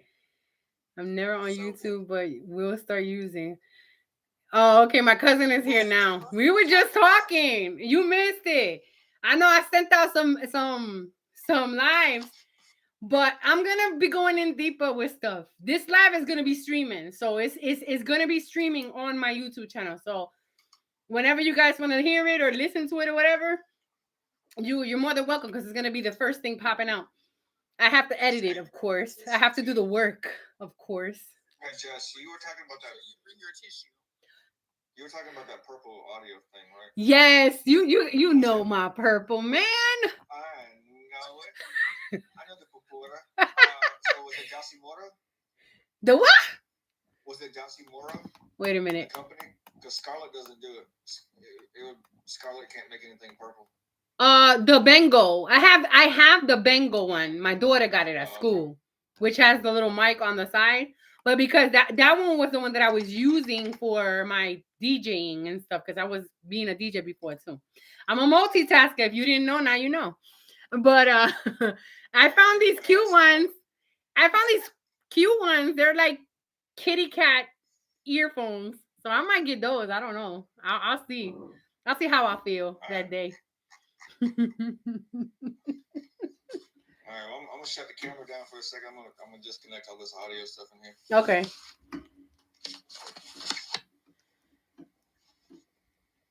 Oh my goodness.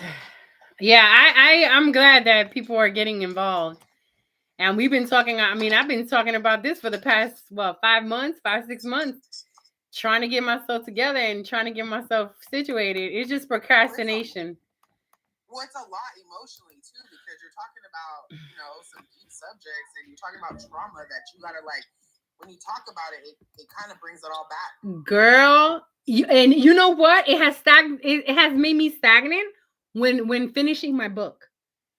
Yeah. I am at a part in my life, in my book now, that I'm trying to finish, and the hardest thing is to finish. But because I'm so stuck on that one point that I'm trying to get over, I have writer's block.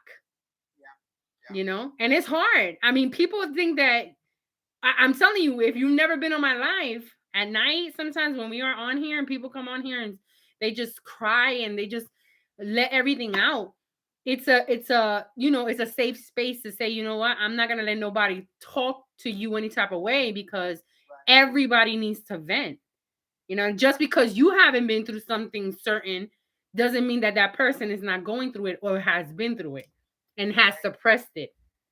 Right. You know what I mean? I can attest to that, because that's what I did. I walked around and I swallowed it, and I just allowed people to talk to me however, and I allowed, family to say whatever, however, whenever, and I just would walk past, oh, that's just my family, and like you were saying, oh, that's just my family, that's just how they are. No, it's unacceptable. Exactly. When I put boundaries up this year, when I moved from Tennessee to North Carolina and I put those boundaries up, it was so hard. And that's why I told you. I said we have to sit down, we have to talk, we got to fill each other out, because we're in the same area. And my thing here is, I know how you feel. You know how scared, you know how I have been in such a depression and anxiety because I don't want to go out. I've met people that have already screwed me over mentally.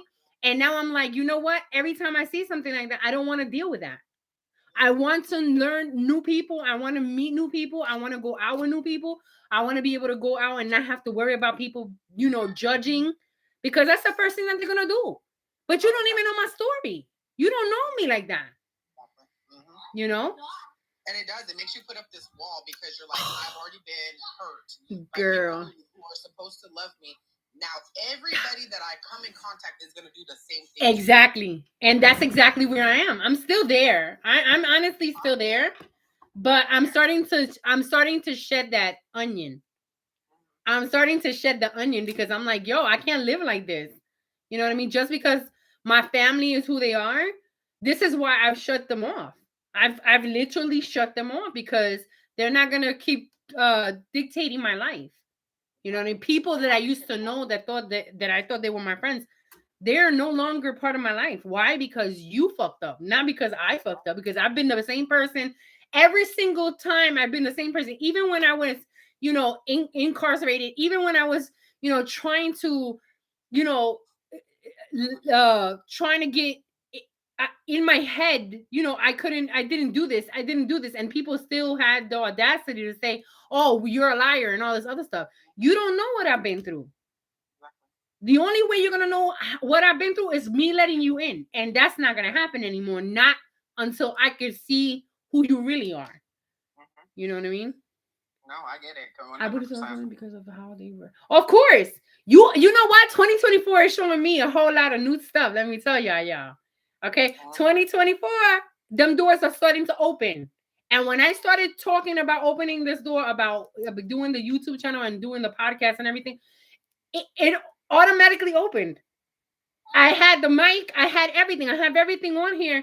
And I'm like, why am I being so scared? For what? Why am I being so scared? I don't need to worry about nobody. Nobody needs to worry about me. If y'all in my business, it's because y'all watching me from afar. Because y'all not right there in front of me. You know what I mean? You have to clean house. Exactly. Luke says it. Luke just said it. You got to clean house. You gotta know what you're worth. If you worth, it's like I say, Luke is worth plenty to me, because when he comes on my life, he is on it. You know what I mean? My husband comes on here. He might not have a lot of followers, and I'm trying to get him there, but he's not much of a person to be on here. I'm the one that comes on, and I'm the one that speaks on every single subject that I could possibly speak on. You know? Good for you, though. Good for you. Why not? You know what I mean? And it's because people out there need it. People out there are so closed away. They're shut off from the world because they don't think that somebody has been there or knows that they're going through that. And that is how a lot of people unalive themselves.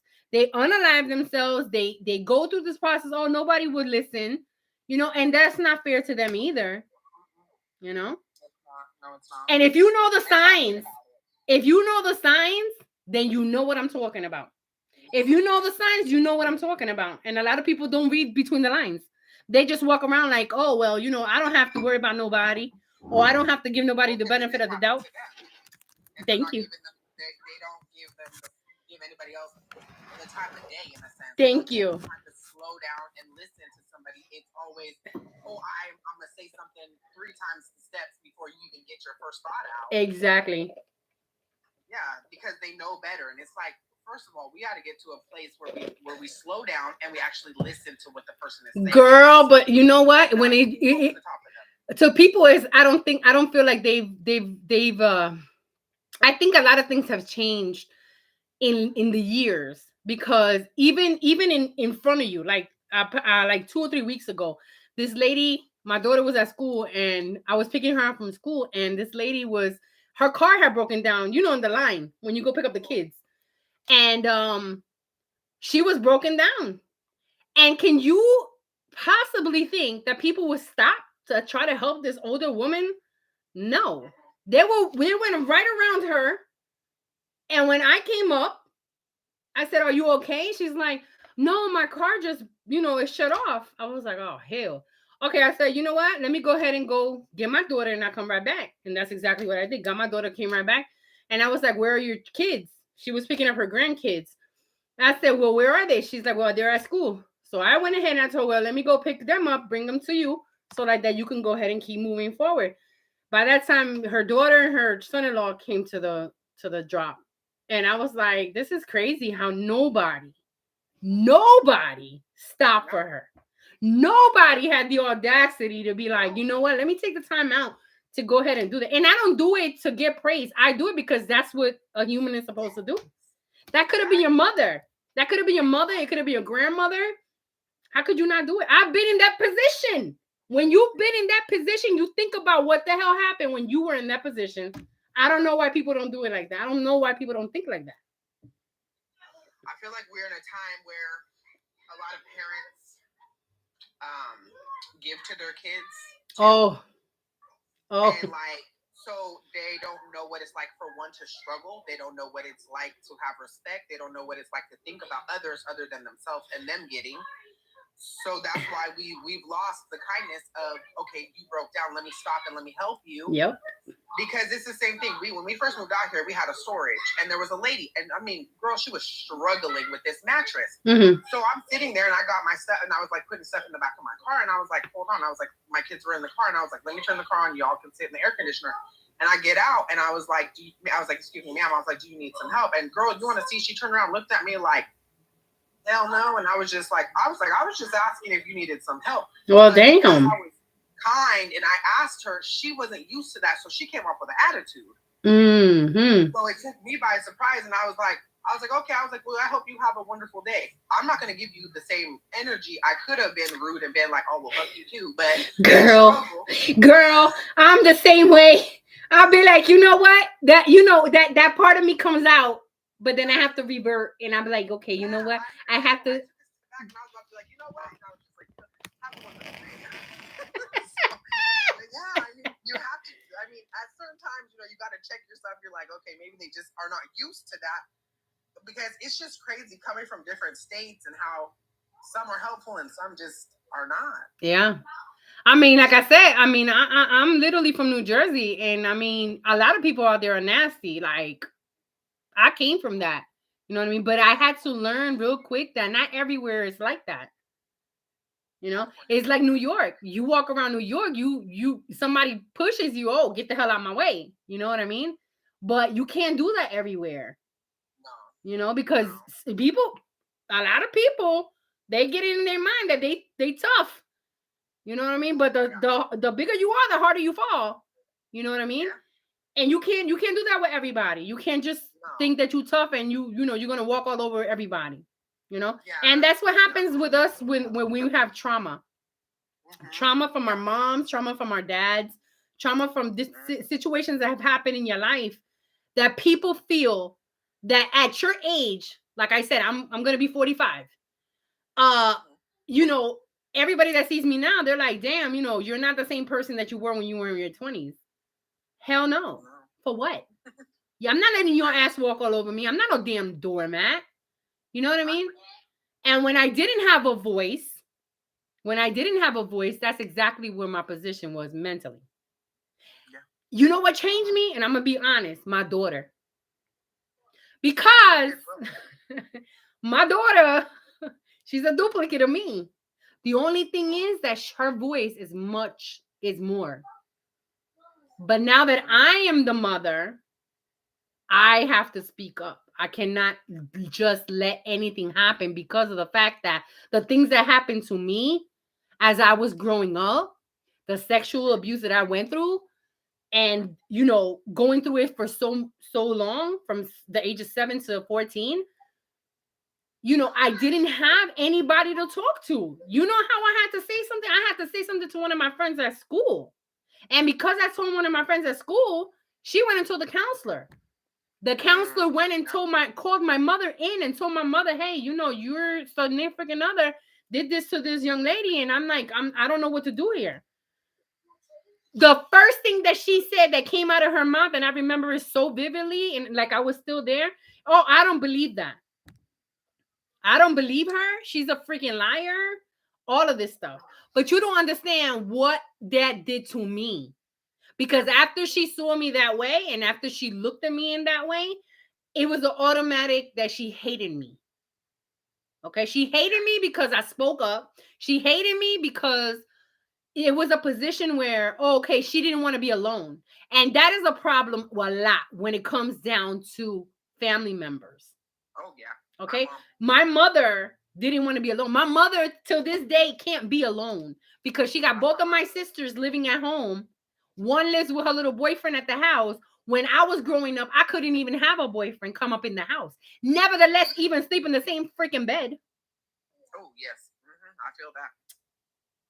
So how do you be a parent to me? How do you give me my morals, my character, my well-being, the way I am today? Because I took all of those morals and character and I instilled that in my daughter. Okay, even the hard, because I'm gonna say it. I'm very aggressive with my daughter, but let me tell you why. Because I don't want her to have to deal with what I went through.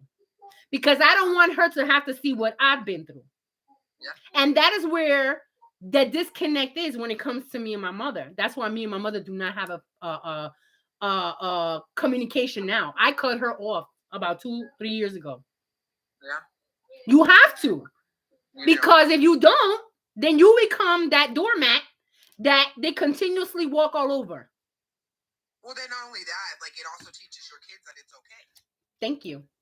That's why I laugh at my daughter, because my daughter, she tells me off. In her little butt, yes, she does tell me off. You know what I mean? So it's like she looks at me, and like I was saying earlier, she's like, Mama, you're being too much today. I'm like, look, girl, don't play with me. Don't play with me. But she knows who she does it with. You know what I mean? But it's like, it's like I tell her, baby, you just don't understand. And it hurts me to even say those words to her, because one day I'm going to have to sit down with her and I'm going to have to put it all on the table for her, because she has to know. Mama wasn't trying to be bad. Mama wasn't trying to be mean. Mama was trying to protect you, because I have seen so much in my whole entire freaking life. And the way that things happen today are happening more often than enough. Yeah. Okay. And when you see what happens out in the world, and you're at home and you're in your comfort zone, and somebody wants to come in through that door, what do you think is going to happen? Because I'm not going to let you come in through the door either. Exactly. You know what I mean? So it's crazy how, people just don't understand that. And I feel for them, because you know what? And this is why the Logic Room is open, because we have had so many conversations on here about the fact that people don't know how to read between the lines. They rather have it black and white, and there's no gray area. Here we have a black and white, but we have the gray area. And that's where we break everything down, because you can't just have a black and white area. That doesn't make sense to me. It's never made sense to me. Hey, Two Wheels, what's up? But let me tell you, this, oh my gosh, this has been such a good live. And the YouTube people are still here. Like, I'm like really hitting both streams.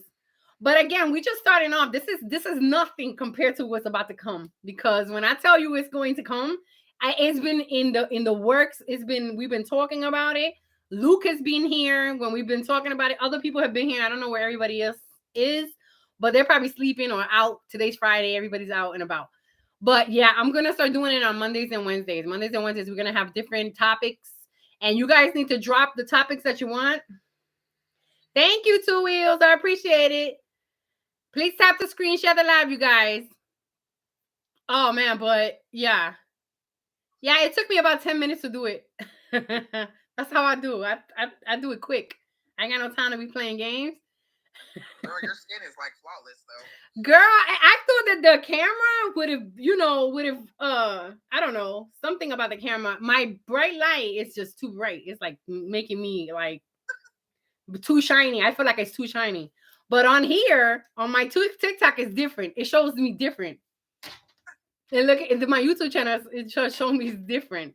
Somebody said one of the main parts is you have to know your worth. And not only know your worth, but to have the belief in your worth and accept it. And not only accept it, own and embrace it. Yep.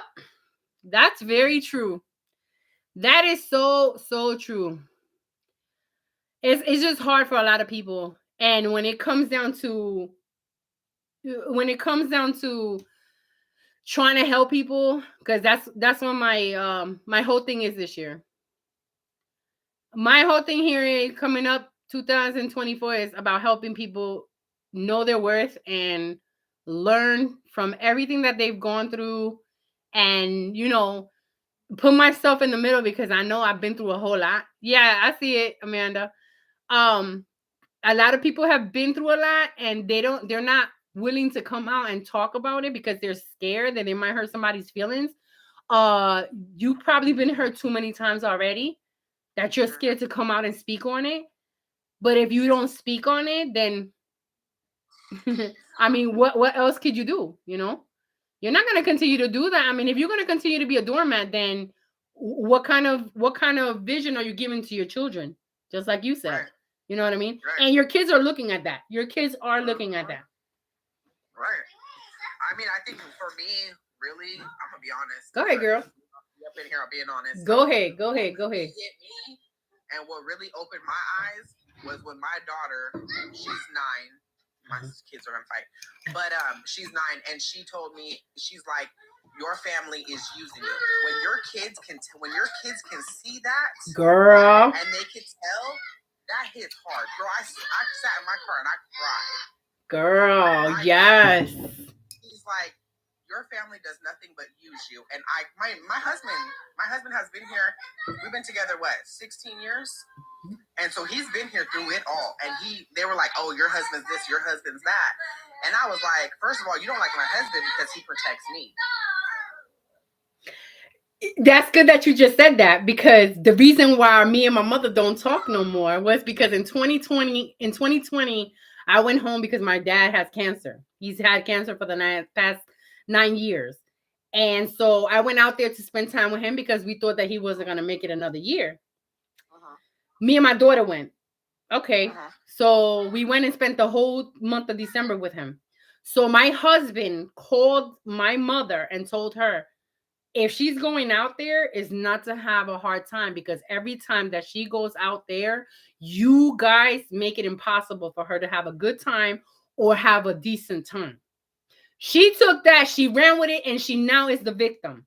That's why me and her haven't spoken. And I really don't care, because guess what? When you put yourself that way and you make yourself a victim like you always do, and what I'm telling you is that I'm putting up a boundary. I don't care if you're part of my life, but you're not going to screw my daughter's life up. The toxicity that you put onto me, that's fine. I'm starting to break away from that. But guess what? You're not going to put it on my daughter. But the problem here is that she's already done it. She's already traumatized my daughter. And that is why I won't open that door again. I'll be doggone if that ever happens again. Because they can't stand my husband because he's African American. But excuse me, with your black ass, like my husband says, with your black ass, you Puerto Ricans from Puerto Rico are black too. You're African Latinos. What is the freaking problem? You look at a picture of my grandfather, it's just like looking at a picture of my husband. As black as you are. My father can't stand my husband because he's black and he can't understand the English. My grandmother is that dark and she don't like it. She don't like my husband because he's black. What type of freaking frack are you guys thinking about? You are mad because I broke that boundary where I wasn't going to marry another Puerto Rican man, because I was married to a Puerto Rican man for 8 years and it was hell. Okay? And I knew my worth after the fact. So guess what? Y'all don't like it? I don't need to have you in my life. And when I had my daughter, that was another thing. I was like, after that, it was over. I wasn't going to continue to take bullshit, because it's bullshit. Don't continue to poke the bear and don't think that the bear ain't going to strike back, because you done messed up. Right. You know? And people don't understand that. I don't talk to none of my family members. I could care less where the hell they at, honestly speaking, because it was the same thing with my brother. My brother, they live in New Jersey. My father lives in New Jersey.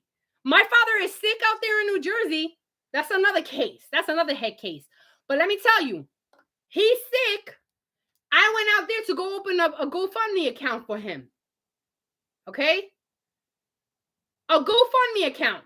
And because I opened up a fucking GoFundMe account, I got ate up by my brother. Calling me, talking about, I'm gonna fuck you up, bitch, and all this other shit. Guess what? Your ass is out there. You guys are not doing it. He needs money for his medication. Why are you covering the sun with your hand? Why? We all know that he needs medication. So why the hell aren't you doing it out there? I'm all the way out here and you guys are out there. What is the freaking problem? No, girl, it's just you. It's me. Yeah. Girl, it's me. I've been there. It's the same thing. You trying to help, it's just a problem because it's you. Because I have common sense? Because I have common sense and I opened up a GoDamn Fundme account? Because his bills are piling up? No. No. They can't see. Hey, Stephanie. My cousin is in here. She crazy. My cousin, she is, oh my God, I haven't seen her in so long. Stephanie. Where's she at? Let me see if she wants to come up. When is that? Caroline. She's a new one too. She was here on Wednesday night. No, because they want to take advantage of our niceness. Of course they want to take advantage of our niceness. We too nice. We too good. Exactly. You know what I mean? Why can't you do it? Why can't you do it? I shouldn't have to come all the way from Tennessee where I was, because we lived in Memphis, Tennessee, before we moved to North Carolina. And when I moved I remember when my mom's husband passed away. I literally left my home in Memphis when my daughter was born to go out there to live with her for 4 months. But she won't talk about that. She won't talk about that because she knows it's the damn truth. I lived in the fucking house for 4 fucking months. And for those 4 freaking months, it was maybe 2 of those months that I was there was okay. After that, it was hell. It was hell. Why should I have to live under a roof that nobody wants me, nobody cares, but I come out of my freaking life, my husband, my daughter, to come and stay with your ass, when I now know that you wouldn't do it for me? Hello. Huh? My thing here is, like I said before, and I'll say it again, when it's already been, I've been healing for the past 2 years, and I can honestly say that I'm still a little bit bitter and hurt because I just lost my grandfather. Okay, not too long ago, like maybe 2 or 3 weeks ago in Puerto Rico. Do you think that they even thought about calling me? You know how I found out that my grandfather passed away? Because one of my cousins from New Jersey, that we don't have really good, of a communication when it comes down to it, had the audacity to call me that morning and tell me, look, your grandfather passed away. Huh? How don't you think that fucking shit hurts? How don't you think that hurts? Huh? She went out to Puerto Rico. I didn't know nothing because the only person that I did talk to was my grandmother in Chicago, her mother. And she calls me up I was waiting for it because she calls me the same day afternoon and I was waiting. And she says, me dice, look, your grandfather passed away. I was like, I already know. And she's like, oh, and she starts laughing on the phone. Like, this woman has, she's just like her daughters. And I see it in a lot of ways. In a lot of ways, she's bad. In a lot of ways, she's good. But I got the fact that I move like a gypsy. I don't like staying in one spot. And that's what she calls me. She calls me a gypsy because every time she calls me, oh, yup, I'm not here no more. I live in North Carolina. The next time I'm going to be living in Florida. The next time I'm just going to be moving the hell around. You're not going to know where the hell I am. You know what I mean? Right. But you're still going to be stagnant. You're still going to be there. And that is the problem that they have. The problem that they have, because my brother already told me, he told me a long time ago, they are so jealous of you because you decided to get up and leave and not live where you were born and raised. And I don't feel like I have to. For what? And I shouldn't have to. I should be able to live the way I want to live, comfortably, happy, where I need to be, having no kind of really much of a communication with you because apparently you don't have the same communication with me. So I'm denting that shit. You do not get everything of me anymore. And it's just, I've told so many people that, it really doesn't matter to me if they do tell them or not. Because to me, when you don't have respect for nothing, but you want somebody to have respect for you. And I totally understand, you have to honor your mom and dad.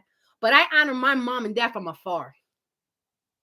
Because if it came down to it and we had to go, if we got to go blow for blow, okay, and we have boxing gloves on, it's going to be on and popping. That's the way I see it. That's the way I see it. And that's not being disrespectful. That's telling the truth. Because when is enough? Huh? When is enough? My mother whooped me so bad one time with an extension cord. Do you know what you guys have to know what an extension cord is. She cut that fucker off of the television and she beat me so bad because apparently she found out from somebody at a school, grammar school, that I had touched somebody or something, and she took it upon herself to whoop me with that extension cord. Till this day, I have varicose veins now because of it. Okay, but nobody understands that. Nobody could come and say, oh, well, you didn't go through that. I went through it. I have scars. You literally have scars when it comes to that. So you can't tell me what I haven't been through. Okay. And I can say that without crying because I've said it so many other times. I've talked about it. I've spoken on here about it. I've spoken on now on my YouTube channel. People are watching me while I'm talking. You don't have to hate anybody. You know what? That's another New Year's change. I don't call it resolution because I don't do resolutions anymore. Resolutions go right on, they go right down the drain. Once you mess up and, it doesn't happen. You have to make life change. So when 2024 comes, you got to be ready. You know what I mean? If you're going to let go of this, let it go. And another thing that I'm going to do when we do go, when I do my live is that I'm going to go do the burning, the let go burning or burning, letting go. Meaning you write something on a piece of paper, all the things that you don't want to go into 2024. And it works because I've done it. We've done it for the past 2 years.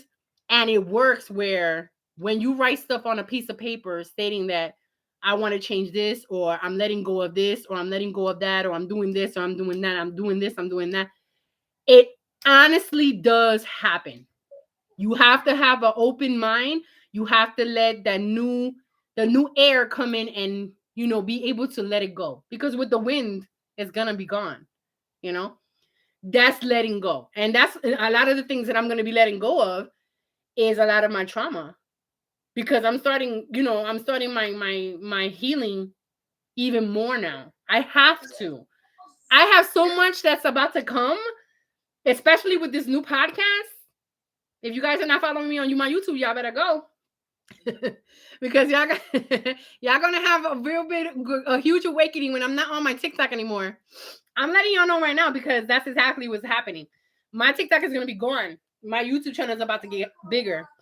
But I'm almost at my 1,000 followers or my subscribers, and once I hit my 1,000, I think it's 1,000 subscribers, you get your YouTube plaque, and that's what my goal is for next year. I got it, Mama. It's on here. Go ahead and go there and make yourself a subscriber. Like 790 something, I think. Yeah, it's close to that. Mm-hmm. But when you do that process, a lot of the things that you write down on a piece of paper and you journal these things and you say, okay, I'm going to let go of this. I'm going to let go of this. I want to start this. I want to be able to accomplish this year and all the stuff. Let me tell you, when you're so adamant about putting it out in the atmosphere and it starts to happen, you better be ready for it. Because when you start writing it with intentions, girl, the possibilities are crazy.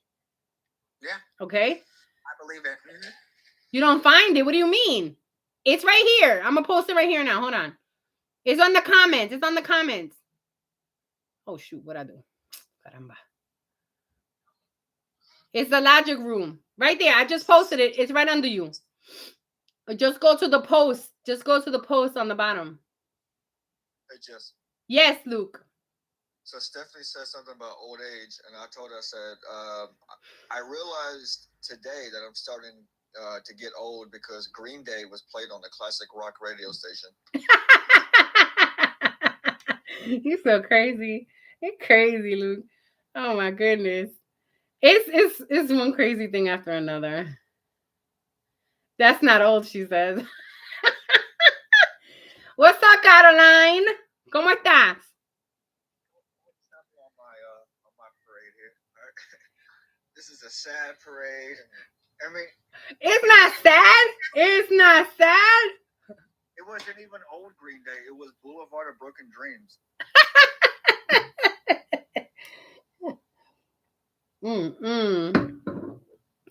Let me see if I can post it like this. Espérate. Let me cut the other part off because I got a lot of stuff on there.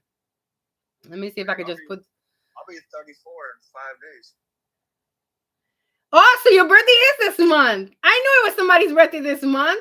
I knew it. There it is, Stephanie. Right under you. Stephanie says, you a damn baby. Old at 34? 34? Jesus, are we older in here? I'm about to be turning to 45 and I don't even look it. I got a lot of people that say that you don't look 45. Oh, honey, I'll be 45 and on the 27th.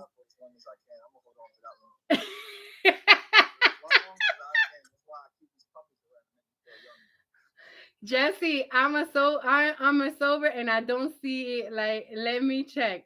Girl, damn. Really, I'm serious. Can somebody send her the link? Because I'm posting the link. I don't know why she doesn't see it. Espérate, let me see. Let me see if I can take that other stuff off. I'm trying to just post that. Hold up. Wait. It's not letting me. Oof. Right. I thought I had it still saved or not. There it is. Copy. There it is. I did it again. It's right under Luke. It's right under the what you call it. It's right under there. It's not showing up on my end. It's not showing up. It's not? Oh, because it's TikTok. You see what I mean? They foul. They so foul. They so cheaters. Good Lord. And I can't send it to her. I can't send it to her. Wait a minute. Let me see. Oh, gosh. Yeah, somebody's going to have to send it to her from their end because if I can't send it on here, it's blocking it out from TikTok. That's what it is. Because I posted it yesterday. Text it to her. Somebody text it to her so she can go in there.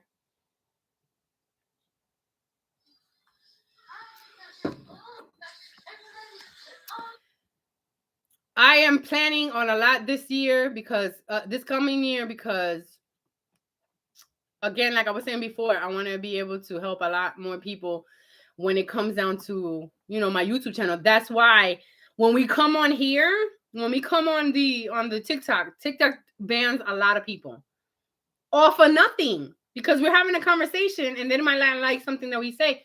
They'll block me out because I was just blocked for 7 days and I just recently got back on. That's why I decided to, you know what? It's so sensitive for what?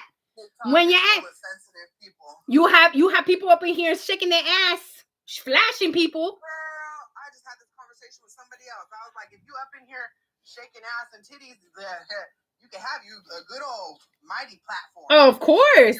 Everybody wants to follow in their mother. Yep. You want to be real and have real conversations? Oh, you're blocked. You're banned. Oh yeah, they get on here and shake their butts. Like it's cool when they do it, but when I do it, yeah. Freaking Luke, I swear.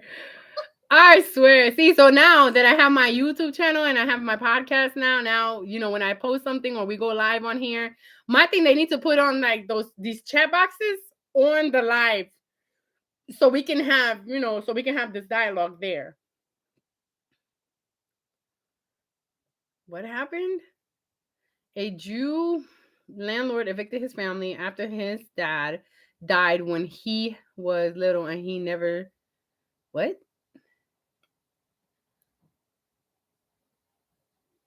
Dude, Stephanie, you got Facebook, Bella. Go on my Facebook and I'm gonna send it to you through there because I don't see you on here. Let me see. Stephanie Okendo, wait. So, Q There you Wheels are. for real, and I've been having like a separate conversation, but like it's just taken away from the live, so that's why I kept it from coming up. Well, let's have it. It's Friday night, y'all. Come on. Let's go have some conversation. We are on YouTube and we are on my TikTok. So we're good. People are going to come in here. I have like 3 or 4 people already still on here. So. That's how it's going. It's going to go in a direction that it probably shouldn't. Now, you're good, Two Wheels. It's just, you got to be careful on TikTok. And I do not want her live getting bananaed. Yes. Thank you so much. Thank you so much. I just sent it to your Facebook, Stephanie. It's on there now. But again, I'm growing. As I'm growing, I've been growing my YouTube channel. I was at 735, right? And I started it, and I'm continuing it. And as that, I see like the 1,000, maybe 1,500 by the end of the year. So I'm just getting started. Honestly, I'm just getting started. It's going to get bigger. I'm gonna try to see if I can get some merch done, so I can go ahead and start selling some merch on here, and try to get it out as much as possible. But I cannot wait because what I'm trying to get big on is getting my venue for my events, because that venue is going to mean so much because of the fact that I'm going to open it up to have these uh what do you call that, these times that people could come through and we could all sit down and have a good old talk about things, because we definitely, I know for a fact that that is going to open up so many doors, and I love doing events, so it's like, shoot, why not? You know what I mean? I think it's going to make so much of a difference for somebody else as well, that they all have somewhere to go to be able to talk to people, like a counseling session once a week, maybe every other week, you know. But we're going to need it. We need it because other people need it. I'd rather do it like that and have people not do other things that they don't need to do. You know what I mean? Like unnecessary unaliving. That's a real high thing. And that is a sad thing. I think that this pandemic has made it so bad for a lot of people that this is the reason why people are getting unalived. You know what I mean? Husbands unaliving their wives going out and doing whatever they want to do, and it's making the world so much worse that we didn't see it before. We didn't know anything about it before, but now it's like out there. It's out there and it's so crazy out here. I don't know if you heard about the lady that they just found in Florida. The lady that I posted on one of my lives, or the lady that I posted on one of my videos from Winter Springs, Florida. She was found unalive in a freaking storage. What? Why? What the world? Hold on, give me a minute. 70 bucket over here. Hold on. I sent her the link to make a YouTube channel. Hold on. Oh my gosh. I'm sorry. I'm gonna send it again to you. Sorry. There it is. There it is. I just sent it again. I just sent it to her. Oh my goodness. Well, but it's getting better. I love the fact that we can come on here and talk, because people that didn't like each other were forced to spend time together. What is he talking about? He's talking about why there was an uprise in unalivings during COVID. Oh wow. Because people didn't like each other. Yeah. I agree. I agree. And they didn't know how to get it. They didn't understand, or they didn't know how to get away from the person. Right. Well, that is one factor of that, but I think a bigger factor is people were fear mongered into being scared of anything and everything, and then people were isolated, and they began to become depressed and just feeling like why even continue, things like that, and they just let it take the best of them. And unfortunately, Unfortunately, that happened a lot.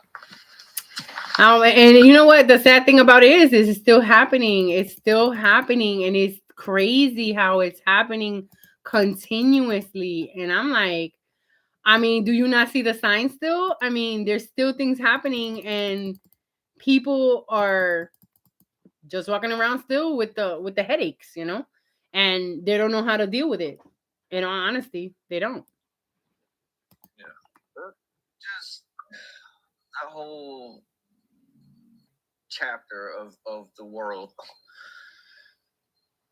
just took its toll on so many people, and unfortunately, there's a huge number of people who just didn't really know how to deal with it in a healthy and effective way.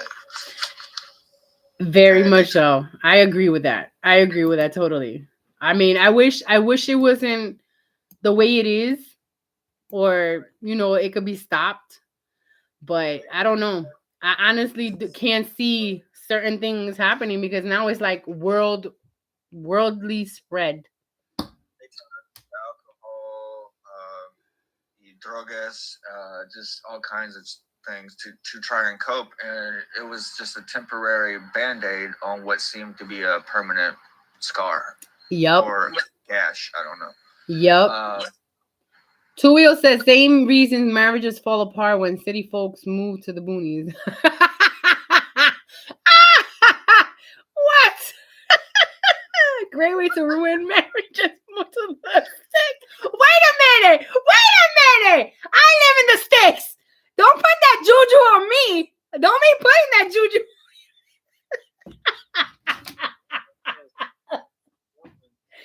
Stop putting that juju. No, don't say that.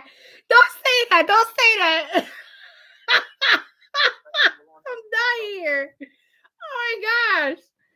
No, don't say that. Go to the stick, so like let's not say that because I'm not coming to. No, I don't know that. I've been married for 15 years, and that's not true.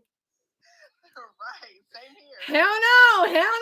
I'm from the sticks too. Nah, hell no. Don't be putting that juju over here in this live. Don't do that. No, sorry. I don't agree with that shit. You better stop playing with me. Oh my gosh. Oh my gosh. Yo, but it is sad to see that there has been so much that this pandemic has literally brought out of people. And it's sad that we have to see it that way, but I mean, this has been behind closed doors for a minute. I mean, we didn't never hear about all these domestic things until domestic, all this COVID came out. So I mean, a lot of people aren't surprised, but the ones that are is because they probably never had a problem. Maybe they're single, maybe they're still living at their mom's house or whatever the case is, but they probably never saw it like this. So we don't know. I say that troubling times brings out a person's true colors, but during COVID, I don't think it was necessarily their true colors. It was them being scared. Yeah, because scare tactic. Yeah. And I'll be honest, when COVID first came about, I was in a little bit of a panic mode for a couple of weeks, and then I started looking into it, diving into it, and realized the survival rate was so damn high. I was like, okay, cool. It's just like the common cold. I've had the cold in almost 34 years. I've had the cold 8 times. Oh my gosh! And supposedly was coming because I saw here in North Carolina that they had 2 cases, small children cases that passed away because of this new thing that's out here, and it's got to do with the flu. It's got to do with kids going to school and getting coughed on or whatever the case is. I'm like, are you kidding me? Like, we just came out of all this other stuff, and now all of a sudden now they're putting it on China. Because people are coming over from China, bringing it here. So about 3 months into the beginning of it, my brother and I, when we were still talking, we went to a Chinese buffet. All right? Oh God, here we go. Neither one of us gave a damn about this stuff. We looked into it. I showed him information. He showed me information. But about 20 feet away was this older white couple. They were probably in their 50s and 60s, right? And this dude like taps the waitress on the shoulder. He goes, "Hey, listen, I don't think that is a possibility, but is there a possibility that the food, blah, blah, blah, blah, blah, with the cove out?" I couldn't stop myself. Just like with the kid in Walmart, I couldn't stop myself. Like, if you're not worried about it, why'd you bring it up, motherfucker? I'm telling you, scare tactics. I'm telling you, and they using white tea people. Let me tell you. Now they're really putting it out there, and it's just getting to the point where who do you believe, or who do you really sit down and listen to? And when you hear that the shit that's coming out of people's mouths, it's just hilarious. When that particular thing happened, needless to say, two things. My brother was a little bit embarrassed. That was number one. Number two, we got a 20% discount on our meal.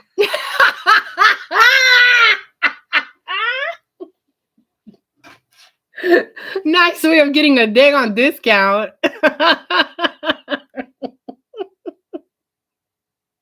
Oh my gosh. You guys are crazy. You guys are crazy. You know what I want to do now that I'm thinking about it as a joke? I want to go to a Chinese restaurant that sells chicken wings. I'm like, "Hey, let me get that COVID chicken." Oh my God.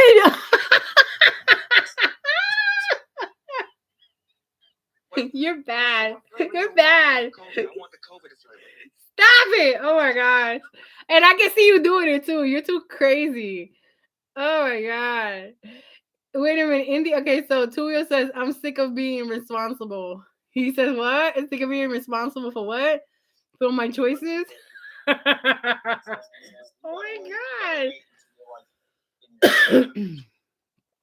Oh my gosh. This is crazy.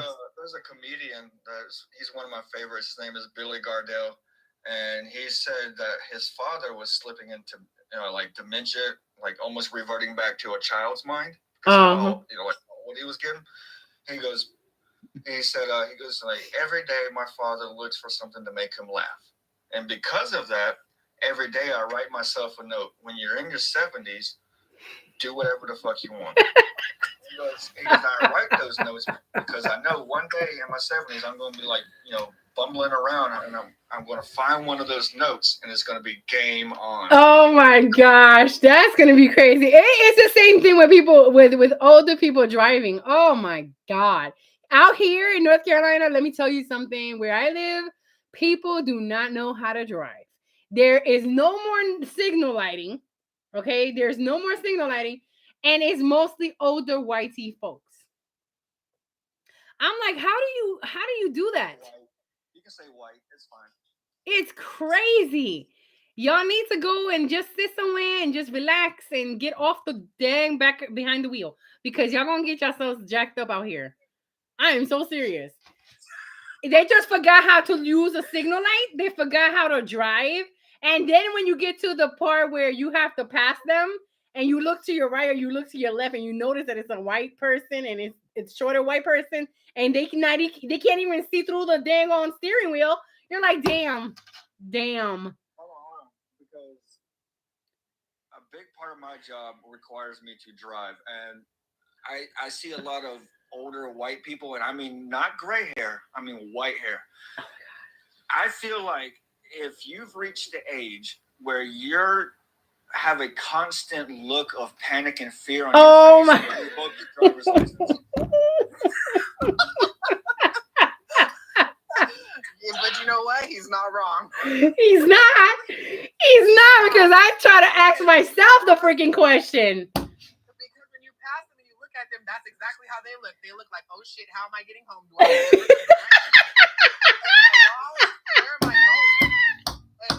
where am I going? Am I supposed to go this way? Oh shit, maybe I'm supposed to turn back there. It is bad enough. I mean, and you have a dang on driver's license. I think that the age limit for people, period, I don't care what nationality you are, should be 75. Stop driving when you're 75. Get a freaking Uber or get yourself somebody that's gonna drive you somewhere, because it's ridiculous out here. It's crazy. Signal lights are no longer used, and I'm like, okay, and that's from younger folks as well. especially out here in North Carolina. Girl, stop. I thought Memphis was bad. I thought New Jersey was bad. I thought New York was bad. But here, forget it. It is on the top. I'm so glad y'all said that about the turn signals. All right, so my girlfriend's from Minnesota, okay?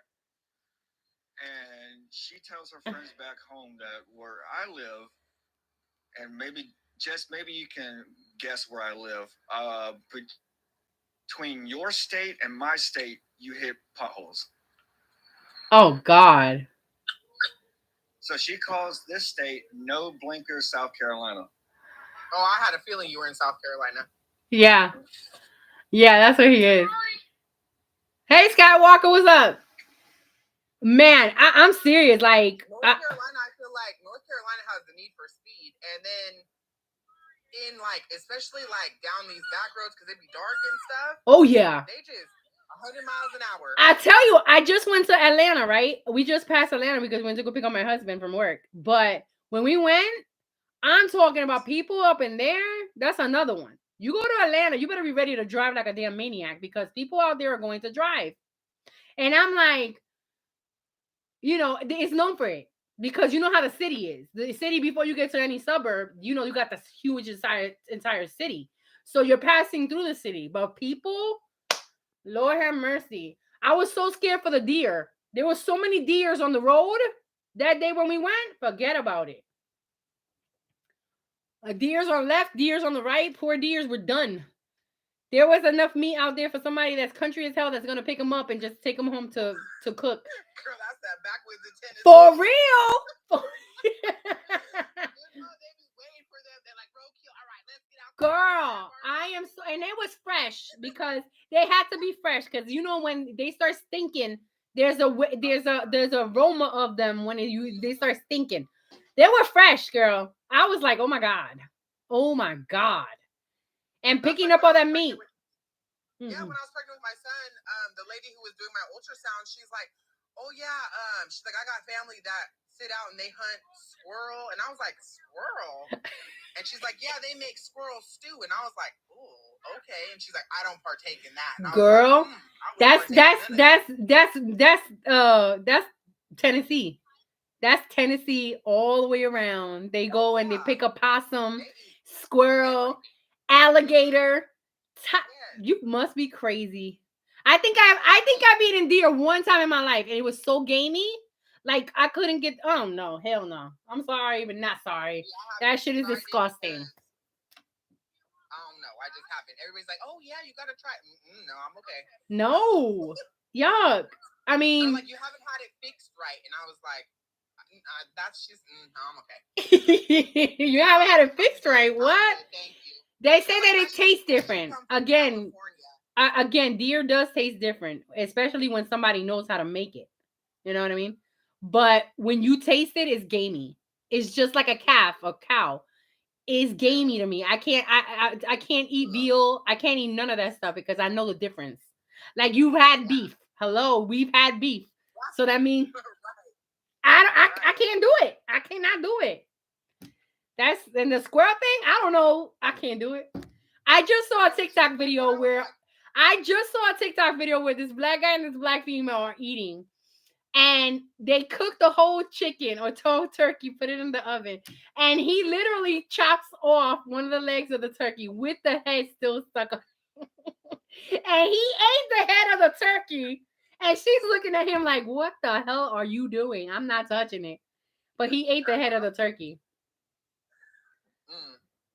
Oh, God. Stephanie says alligators are very tough to eat. Oh, God. You've had it already? See, my husband says to me, he said it tastes like chicken. I was like, ain't no way. Ain't no way. Oh no, that's nasty. Oh yeah. I don't know. I don't think I could go. I can. Yes, in North Carolina. Stephanie, you're not out here, right? You better not be out here. You haven't come to see me. No way. Oh, okay. Because we're gonna fight. We were gonna fight for real. What's up, D babe? But yeah, man. I mean, I've seen so much stuff out of here. Like, I've seen falcons literally come down and swoop up a freaking animal off the road. I'm like, damn. The other day, you know what was weird to me? The other day, I went to the store. We went, I think, to Walmart or something out here. And we went to the mall in Winston-Salem. Okay. And there was a bunch of freaking crows just crowing around. I was like, what the hell is going on? Are they crows or are they the North Carolina vultures? No. They're crows. They were crows. We were trying to figure out because they were all on the, you know where the mall is. You know where the mall is, the big mall, the gateway, gate something. We were over there and we went out to go to Dave and Buster's over there. And when we got out of the car, we saw a bunch of freaking crows. I mean, talking about everywhere. They were flying. My husband was like, they probably, flying away for the season. I was like, why the hell are they still here? Because they're flying all over us. They're right up the street. You got a bunch of them right there where the McDonald's is. Because we have the ones with the gray face, and I guess they're North Carolina. I guess they're called some kind of vultures. And they sit up and they wait, like, because I guess they like raw food, so they sit by the restaurants. And my daughter goes, what are those? They are ugly. And I was like, I don't know. But there was like 10 of them. And they're big. No, these were definitely black crows because you know that, I mean, you got to know the difference between a black crow. You know what I mean? Yeah. So she says she coming down. You better let me know when you coming down. You got a room. So I got an extra room. It's my closet, but I made it into my closet. So you're more than welcome. It is, oh my gosh, it's crazy. But the things out here that I've seen lately, like there's a lot of, it's very quiet since we live in the country. And out here, you don't see a lot of, in Thomasville, it's like really quiet. People out here are so, they to themselves, which I like because, not everybody's in your business. But at the same time, you got the city, which I love. And that's where we're trying to get back to. We're trying to get back to Winston-Salem because of the business, But at the end of the day, I really don't care. At this point, I just want to find a venue. At this point, I want to find a venue so I can start setting up and set up my my events and stuff. That's all I'm waiting for, honestly. But you know how it is. You gotta find the right one. You gotta end up finding the right one because you can't just go with everything. Duck tastes good. Duck really does taste good, especially fried. It does with a little of that sweet and sour sauce. Duck is really good, actually. Crystal, have you been to the Tintins in Winston-Salem? Wait, say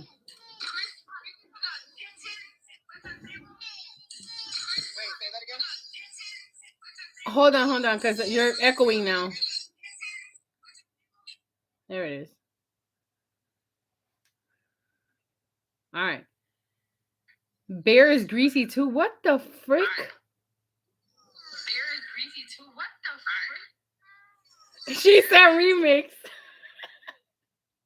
All right, Crystal's gonna have to like drop down and come back in again. Yeah, drop down and come back in, Crystal. I'll bring her back in. That's cool.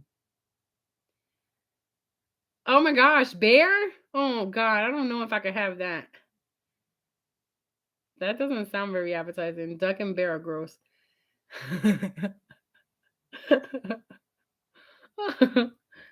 I like duck. I was super skeptical about that. The first time I ever had a duck club sandwich, I was like, this is duck. I don't. A duck club sandwich? Where the hell did you have that at?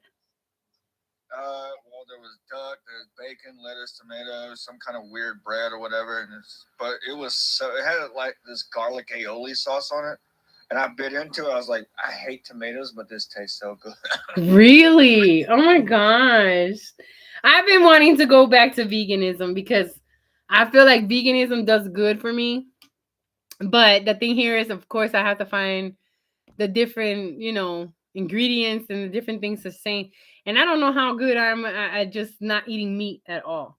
Which, I mean, I've seen some nasty videos. I've been watching these nasty videos about these freaking legs being cut off and pus coming out of them. And I'm like, oh God, I'm done. I'm so freaking done with meat. That's just, I don't know. I don't get it. Like, ugh. Okay, what were you asking? I'm sorry. I was asking, have you been to Tintin's, a Chinese restaurant in Winston-Salem? I haven't actually really been to Winston-Salem. I stayed basically in Durham since we've been up here. But I wanted to go visit. I've been telling my husband, I'm like, we need to go to Winston-Salem because I follow this on TikTok. I follow this realtor who's out there, and he's always going to all these different places. And I'm like, listen, Yep. to venture out that way. Yes, girl. It's so good. It's so beautiful. I mean, when we first got here, remember, I moved to Winston-Salem. We moved to Winston-Salem, but it didn't work out because of the house Right. situation. So I ended up moving from there and moved out here. And I'm like, I don't like it because we were on a dead end road and too many sticks. And I like to be out in the open like we were. The house was so beautiful, but the house had mold. And you know what the crazy shit is about it? That somebody moved right into that house a month after we moved out. So they didn't even fix it. They didn't do shit about it.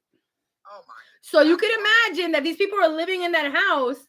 These people are living in that house and they're breathing in all the shit because they have children too. We've seen it. We've seen them.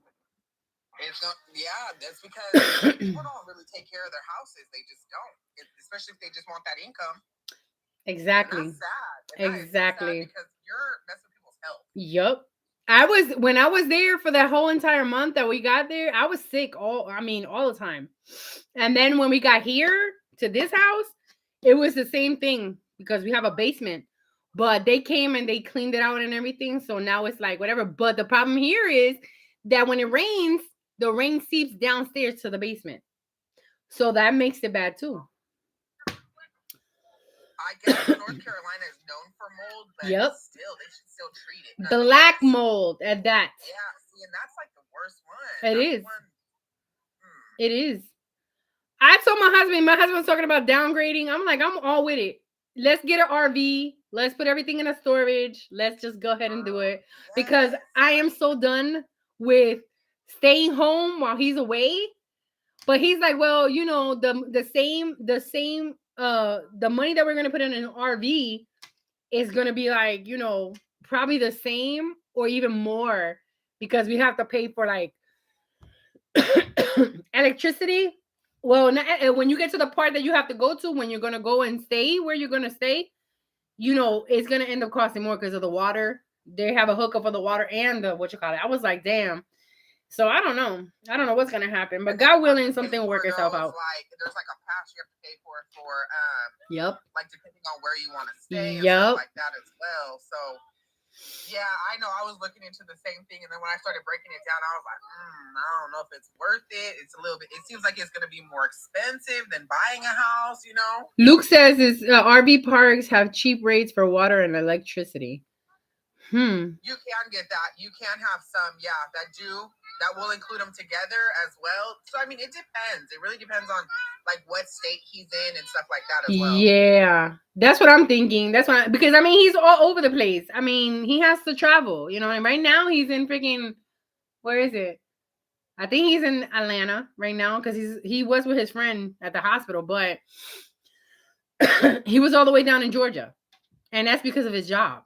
And I'm like, okay, I'm all the way here, you're all the way there, and what's the point? You know what I mean? How do we make this work? But we made it work. So it's been 6-7 years now that he's been doing the same thing. So it's like, I'm just here with the baby. Some of the RV parks. Yeah, I've been used to it. I'm good. I know some of the RV parks in South Carolina, there's about 12 of them that I know of because of some of the clients through my job, where they have, I think it's no more than 30 lots, no less than 20. And the people that run the place will look at the bill for water and electricity and just divide it amongst the number of lots that are being used. So some people are against it. Some people are like, yeah, okay, that's fair. I don't know. I really want to look into it more because I really want to be able to have, make a decision Because I'm like, yo, like having a house and then putting all this work into it, and at the end of the day, I don't know. I just have a feeling, a different feeling now. Now it's just like, I'd rather be on the road and be a gypsy with it. You know what I mean? I love it. I love traveling. If I could travel every single day, I would. But I've been looking into buying a air-conditioned school bus and converting it. Ooh, that sounds like fun. I've seen But people convert their own freaking school bus, and it is yeah, amazing what they do. oh yeah. Amazing. The thing is like it has that school bus. I think it's a typical school bus will be in circulation, so to speak, for like 20 years, and then they get rid of it or sell it off or auction it off. But if the maintenance on it is not, it doesn't have to be pristine. Don't get me wrong. But if the maintenance is not up to par, I don't want. I won't even look at it. Mm-hmm. Like I've seen a few because I've been looking into this. The girlfriend and I've been talking about it. Uh-huh.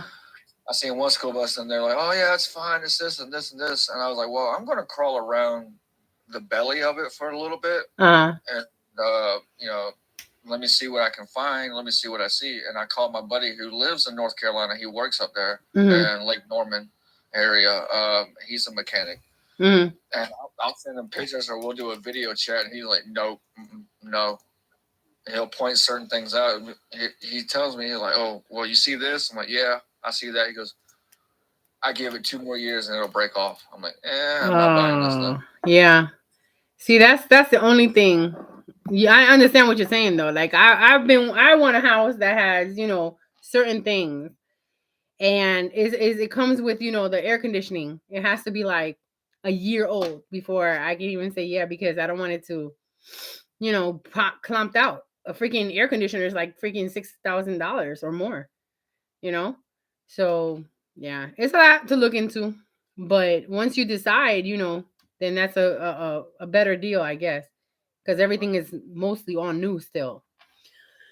I've spent the longest time not knowing what kind of house I want to buy until like the last year or so. I want a split level home. How does that go?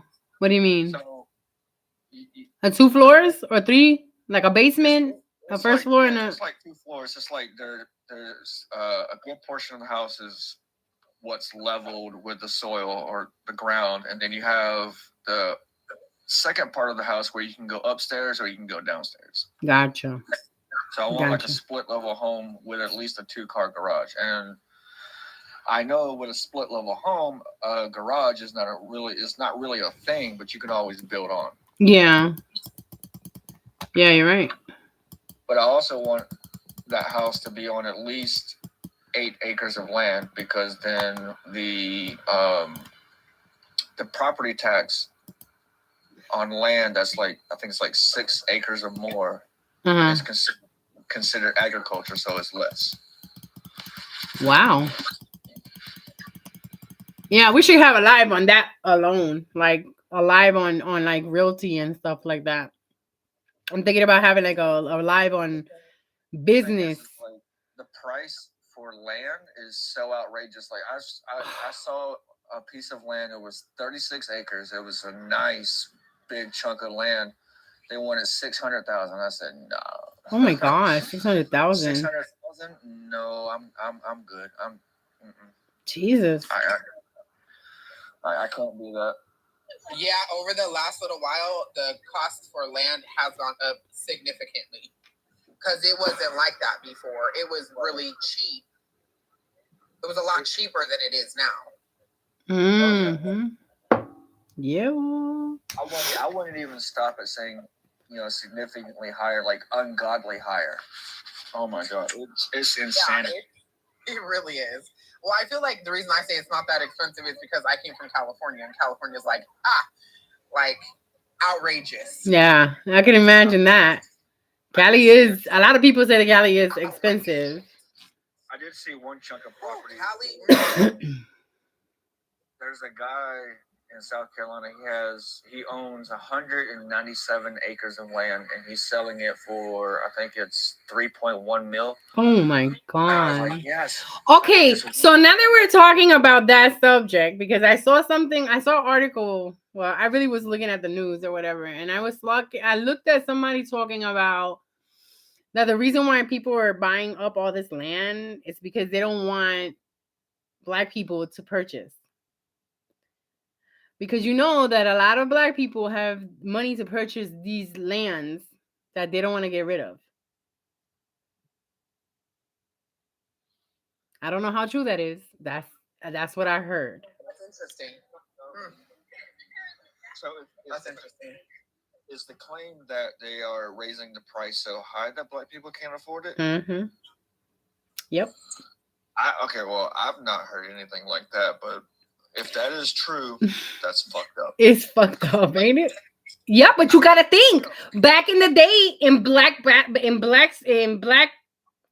back in the days when they had land, black folks had land. Okay, and the white folk was the one that was taking over the land, so they could tend to that. See what I mean? So when the black folks were tending to their own land, think about it. So my thing here is y'all trying to buy up all this land so these people can't buy their own shit because that's really their shit. So history repeats itself. That's what's exactly, but that's where we got to cut it off because how right is that? Exactly. Because that's really because I mean if you think about it.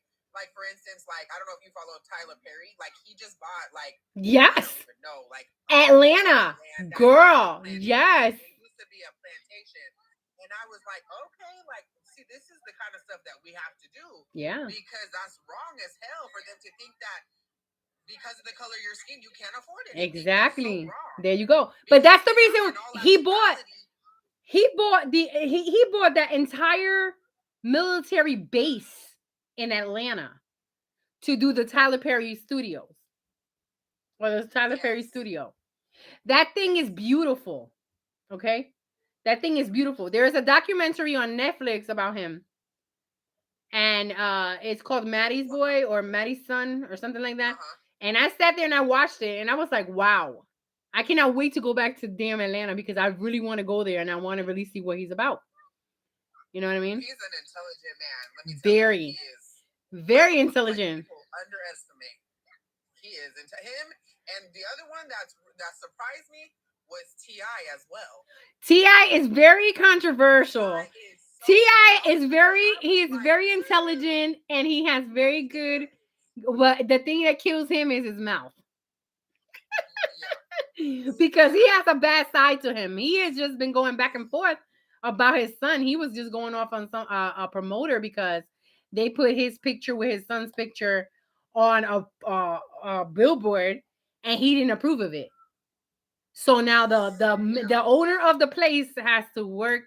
He has to give him that money because he promoted them without letting him know. Yeah, I know. Okay, what Two Wheel says he's going to move to Mississippi and live like a boss hog and run a town in boonies. I will have. Oh my god! Wow, ATL is the worst. Oh yeah, I've seen bad things about ATL, but you know what? Everywhere has something bad. It's the truth. There's bad shit in freaking New Jersey, like there's bad shit in freaking New York, like there's bad shit in California, Colorado. Everywhere that you go, you're going to find something bad. Oh yeah. But the other thing is, the good thing about it is that you're gonna find something good too.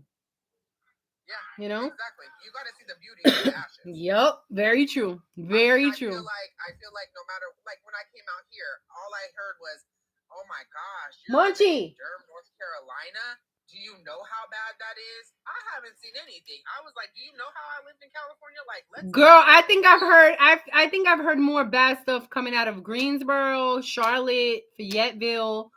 I haven't heard anything from Durham. Oh, what are you doing? When I first moved up here, everybody was like, "Durham is so bad," and I was like, "Where?" And I was like, "On the other side, not where I'm at."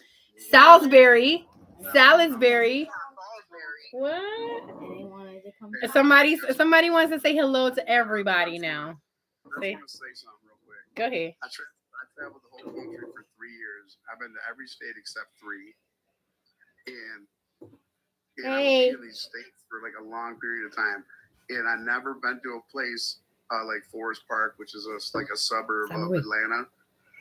And I've been to, you know, I've lived near Detroit and, you know, Chicago. I've been all these places, right?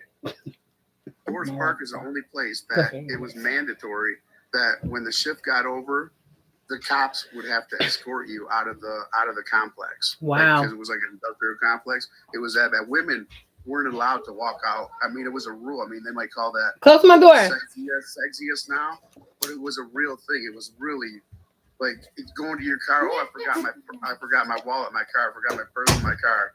Hell no, you didn't go out there alone.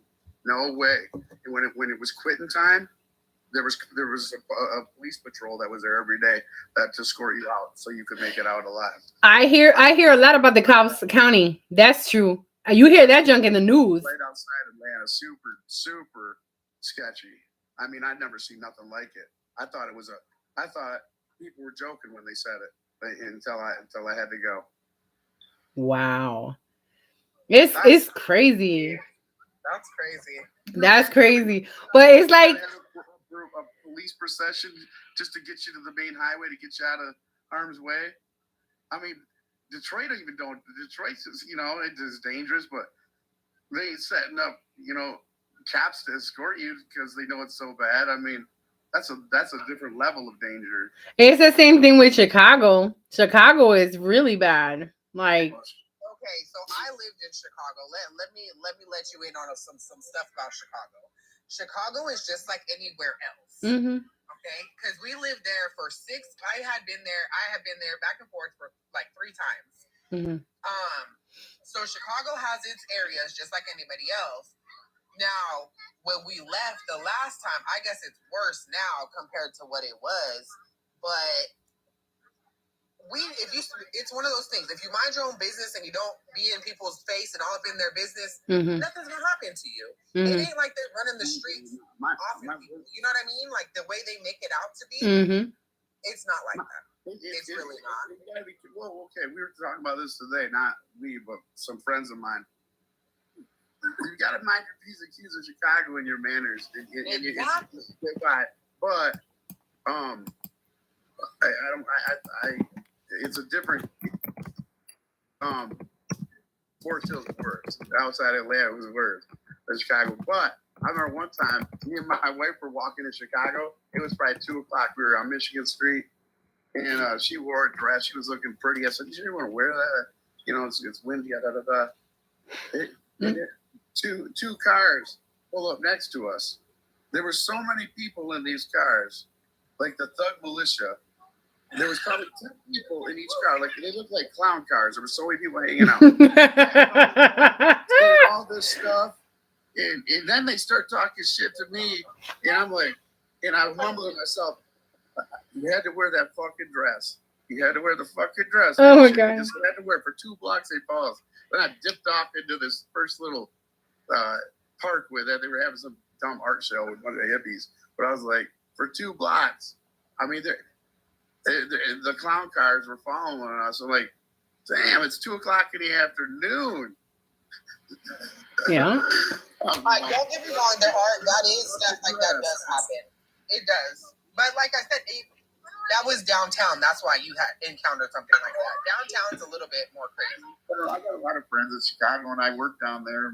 My headquarters, my work is there. I mean, you can get by if you mind your manners. My grandmother lives out there. The safest thing in Chicago to do is don't put on a trick-or-treating costume because they like to poo-poo you, the little kids in street Halloween costumes. Wow. Don't hang out at parties. Especially if you're 9 and you dress up like a bumblebee, be prepared to get a stray. Yeah, don't like. Yeah, silly. Oh my goodness. You guys tap the screen, share the live. I'm over here on my YouTube channel, The Logic Room. This is gonna be the platform for it. If you guys have not been following me in the Logic Room. The new podcast is up and now and running. We've been on for, it's going to be 3 hours, you guys. We've been talking for 3 freaking hours. And this is what we're going to be doing. It's going to be getting a little bit more deep, though. Which truck is that, Luke? That's Who? Aoife. Oh, that's Aoife. Yeah. Have you seen Ava yet? No. Where's Ava at? Ava. Oh. Oh, look at her. Oh. Oh, how cute. Yes. Look at them dogs. He be keeping the dogs. Ava is a lab, and Aoife is a mixture between adorable and annoying. Durable and annoying, but you love them. That's what it is. Luke is an adopter. I'm an adopter too. I have a pity, and she's a Siberian. She's not a Siberian husky. She's like a Siberian from somewhere. And then I have a Yorkie, but forget it. They're crazy. They're crazy. Right now, as it stands, I'm at 10 dogs, 2 fish. I had a cat, but the cat didn't work out. I have a pity and that's it. Yeah, I seen your dog. I love pitbulls. He's spoiled rotten. That's exactly correct. That's the way ours is. I have to literally hook them up at night because they like to get on the couch and think that they're the boss of the couch. I said, "Oh no!" I had to get him one of those leashes that that you can hook him up at night. But they're terrible. He's terrible. He thinks he's the boss. He'll go and lay up on the couch, legs wide open. The other one, she'll lay on the floor, legs wide open, like they ain't got no cares in the world. And of course they don't, because they're spoiled as hell. I put them outside and they start barking. I'm like, y'all barking at squirrels and cats. What is the problem? Like y'all never seen them before? Really? They're like, Mom, intruder, there's something in here. I just sit here. I'm like, shut up. Please be quiet. He look at me like, what the hell? It's a squirrel. Okay. You haven't seen a squirrel every single day out here? Good Lord. We have this one bird in the springtime and summer, and honestly, we've heard it like a couple times. And I was like, this bird doesn't go away. And it like has a high pitch, like beep, beep, beep. And she twists her head and she's barking, and I'm like, it's a bird. It's a bird. Ever heard a bird? Oh my gosh. Yeah. She goes outside and she's looking for it, and then she's scared. I was like, how are you scared of a bird? Oh my goodness. My goodness. I don't get it. I do not get it. It's too funny though. To me, it's funny. I just look at them and I'm like, are you kidding me? Like, y'all seriously doing the most. And the other one, she won't bark. Like, she'll literally not. She won't even peep. Like, she's seen the dogs. But the squirrels, I mean. The squirrels and the freaking cat that be back there messing with her. But she don't even bark. Like, she'll I don't want to deal with that. Like, it's a cat or a squirrel. Why are you doing that? It's crazy. Mommy, people don't like getting wet. It's okay. It's not raining that much. It's just a little bit. Mommy, raindrops are falling. It's okay. It's just raining a little bit. When will it? Oh, my asthma wants to act up today. Jesus. It's raining. This weather out here, let me tell you, ever since I got here, my sinuses, they've been awful. My sinuses, my asthma has been working, my nerves. After spring, right? We got here in February. So you've been through spring, so very much so. My asthma acts up with the way it's because the way the weather changes so much. You never know what you're gonna get. Jesus, man. I just wish it wouldn't change so much, because it's just that the thing here is the allergy medicines, and just having to take them and be drowsy all day. It's just killer. Hey, Jess, you see that? Who's that? That's one of the babies. Oh my gosh! How many babies you got now? She had 8 babies. You kept them all? I'm not keeping them all. The one that's on the screen right now, that one, she's been adopted. Oh. She's gonna be big. What kind of dog they are? Are they? Well, the mama is a lab mix, and I don't know what the dad was. Oh my goodness. So here we go. Oh Right, my kind of see that. goodness. Okay, so I have a goal, you guys, that I want to meet by the end of the month. So my goal is I want to get to at least 1,500 on my YouTube channel, and then I'm gonna do a giveaway. So I want to hope and pray that I get to my goal, because I think that's gonna be fun, and the giveaway is gonna be fun too. So I know it was something I just told Blue, okay, Amanda. Yeah, we're doing a giveaway at the end of, I'm thinking January, at the end of January, once I get up to the 1,500 on my YouTube. Maybe if we can get to a higher number, it'll be awesome too. But once I hit that 1,500, I'm good. So that's what I'm trying to get to. Definitely. It will be 2 different gifts, of course, for the males and the females, because males and females are joining the live. So that's a good thing. I like to have variety. I like to have it because we do get into deep conversation. And I know that the damn topic is going to get on this bitch. And the topic is going to be about the transgenderism. That's going to be a huge freaking topic. Okay? It's been a huge topic on here. Like, it's going to be a huge topic on TikTok, but TikTok bans. See what I mean? Sure do. I'm serious. We've had that conversation. I think the last time I got banned, it was because of that. Because somebody had hate speech, and they put the hate speech out there and forget it. Look at those babies. Oh my goodness. Oh my gosh, Luke. He's got a kettle in his house. I'm serious. I call that the puppy arena. I see. That's what I want to have though. I want to get a house, because I told my husband I wanted to get a house because when we adopted Nyla and Guru, they came from a shelter, the adoption agency. And all I saw at the places was pit bulls. I was so disgusted because people just get these pit bulls to play, the game, and then they take the dog and they take him straight to the pound. When we got Guru had gashes on his head. He had gashes on his head, his ears, his face. Now he doesn't have them. But it's sad to see that people just do it just for the game of it. And it's always been that way. That shit is messed up to me. Like, if you're not gonna take care of the dog, don't breed it to have more, because that's where the problem is. But then you want to charge out the ass to buy a blue gray, a gray and blue-eyed pit bull. Mm-hmm. How does that work? That's crazy. Like $3,000 to $5,000. Exactly. Just for the money. Just for the money. If I wouldn't have gotten my girl for free, because she's blue, most definitely she'd have been a good $5,000. Oh yeah. It's the same thing with the Yorkies. It's the same thing with the Yorkies. It's the same thing with all of that. I mean, when you got a hybrid dog, Frenchies are more of a, a pretty dog, just like the Yorkies are. Yorkies are expensive. Rottweilers are expensive. I am waiting for somebody to be like, I'm trying to get rid of my Rottweiler because I'm getting it.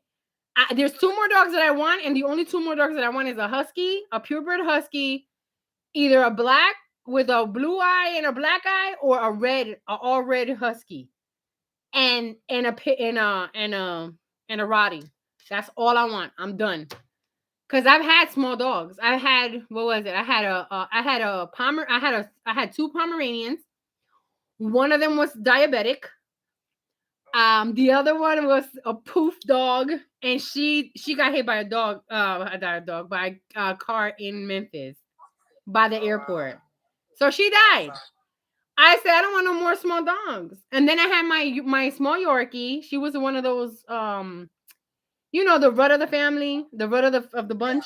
And I got her. She grew into her ears, and she just passed away like 2 years ago. She passed away. And we buried her. I buried her, had a funeral for her. made up her whole entire funeral ground. I took pictures of it, and we have her here now. She's in cement with a little box, and she stays right in the front of the house. If you ever come to the house, you'll see what I'm talking about. Listen, it's because your dogs become like your family. Of course, and people don't understand. I used to, when I had Baby Fat, I named her Baby Fat. I had a birthday party for her. I set up my apartment. I set it up with paper mache, and I had a birthday cake. I made it out of mashed potatoes with ground beef. She was so Percy. She even had a coat for her birthday. She had a coat. She had a bag. I would get a matching bag with her. I'm serious. My husband was like, "You are crazy. I don't know how to help." And she had invitees. I had invited people to the house for her birthday. We even took pictures of that. I have pictures from the past where we are standing there with a damn dog. But she's family. And she was the diabetic one. Yeah. And she got mauled by a next door neighbor's pit bull. That crushed me because I had to put her down. I had to take her to the vet at 2:00 in the morning. At 2:00 in the morning, you know what that is? That's traumatizing for me. That was traumatizing. I cried so much, you could hear it. And even my husband, at 6'5" that he stands, that man cried. Okay, you could hear his cries because he was so attached to the daggone dog. That's so sad.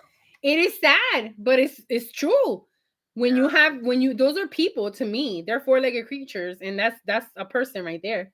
I have a daughter that has, 2 arms and 2 legs.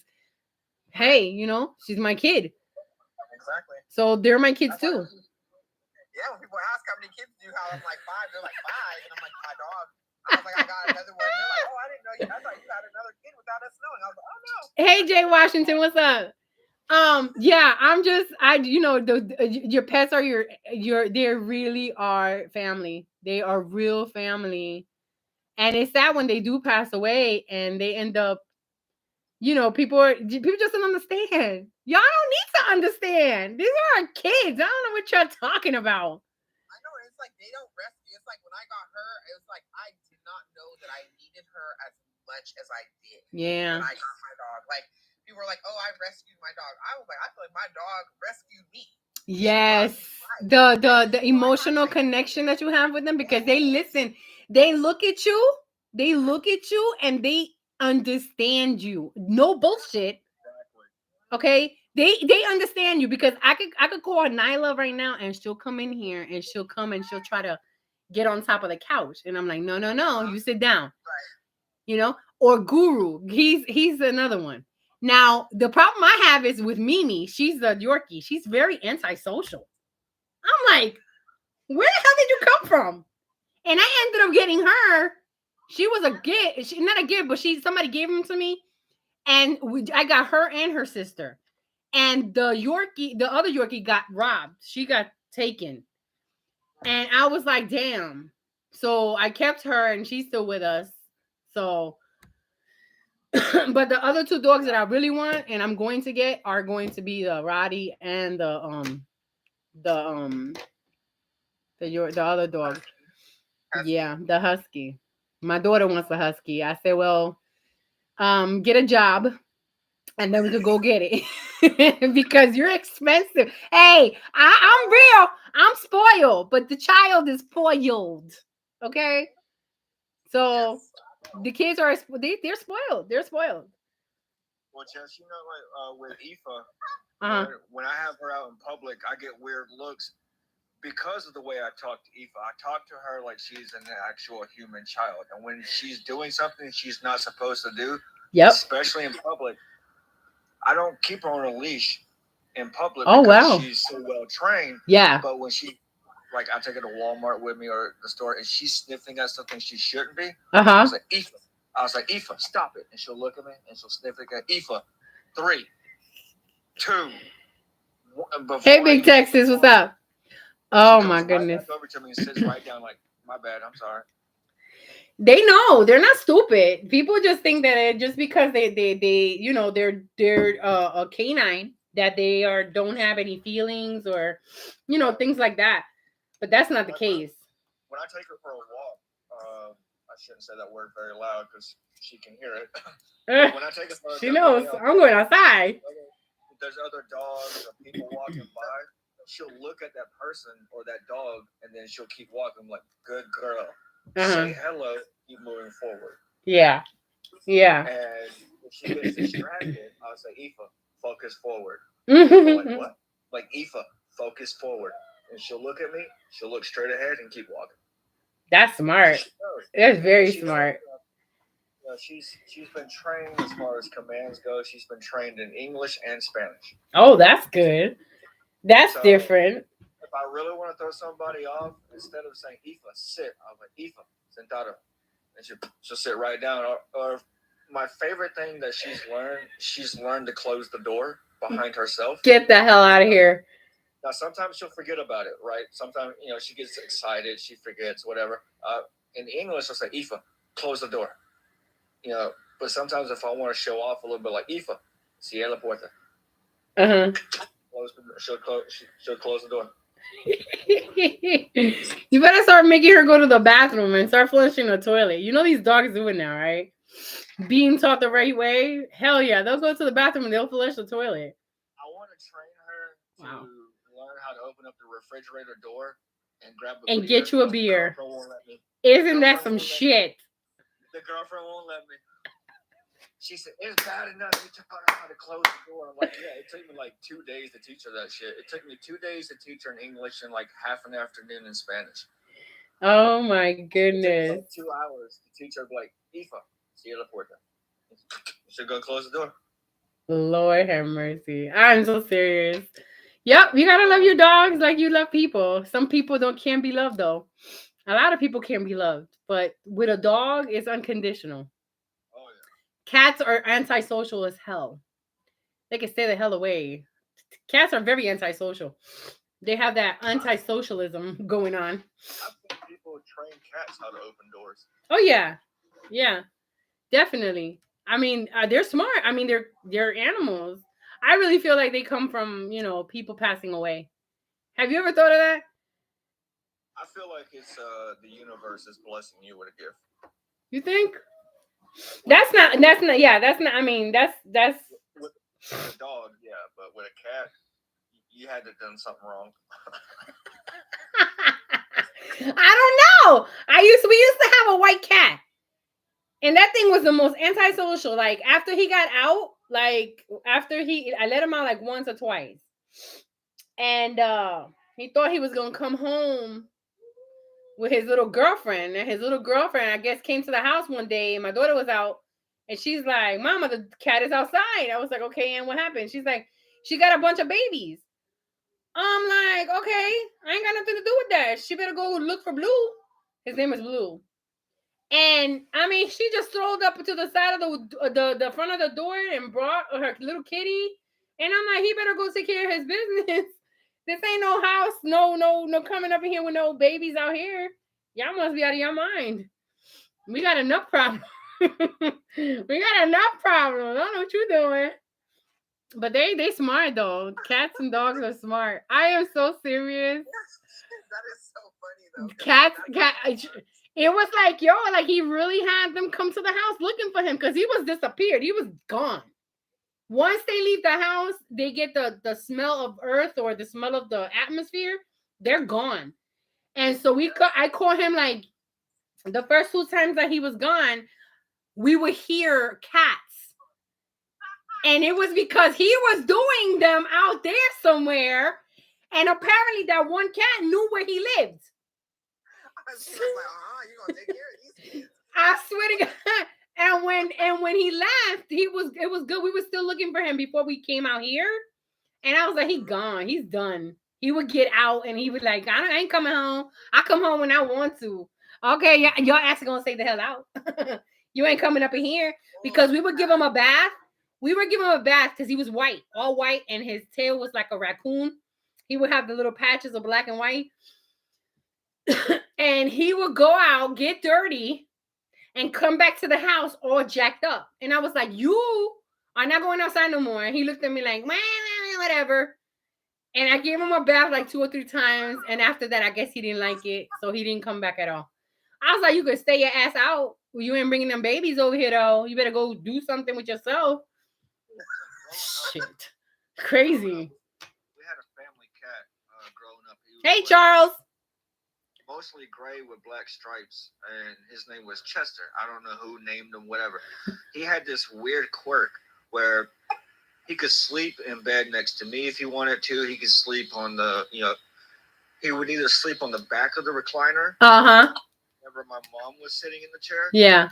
Whenever she went to bed, he was still sleeping on the back of the recliner. And it was so funny. The first morning it ever happened, we couldn't find him. We couldn't find him nowhere. We're calling for him. And finally, my dad looks up on top of the curtain rod, between the curtain rod and the wall, if you will. Oh my gosh. That's good balance. He balanced himself and just was snoozing on top of the curtains. God, dog, that's pretty good. My mom would tell my dad, well, go get him. That's like, I'm not waking him up. I don't want to go to work with scratches. I'm not doing that. He would just snooze. So what do you think about that? What do you think about declawing animals? No. Who's Bubba? 100 times no. I think that's inhumane. I think that's so bad.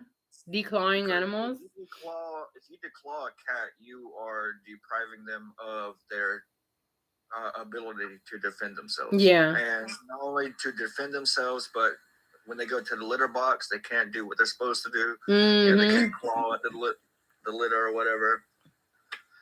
People who declaw cats are just too soft.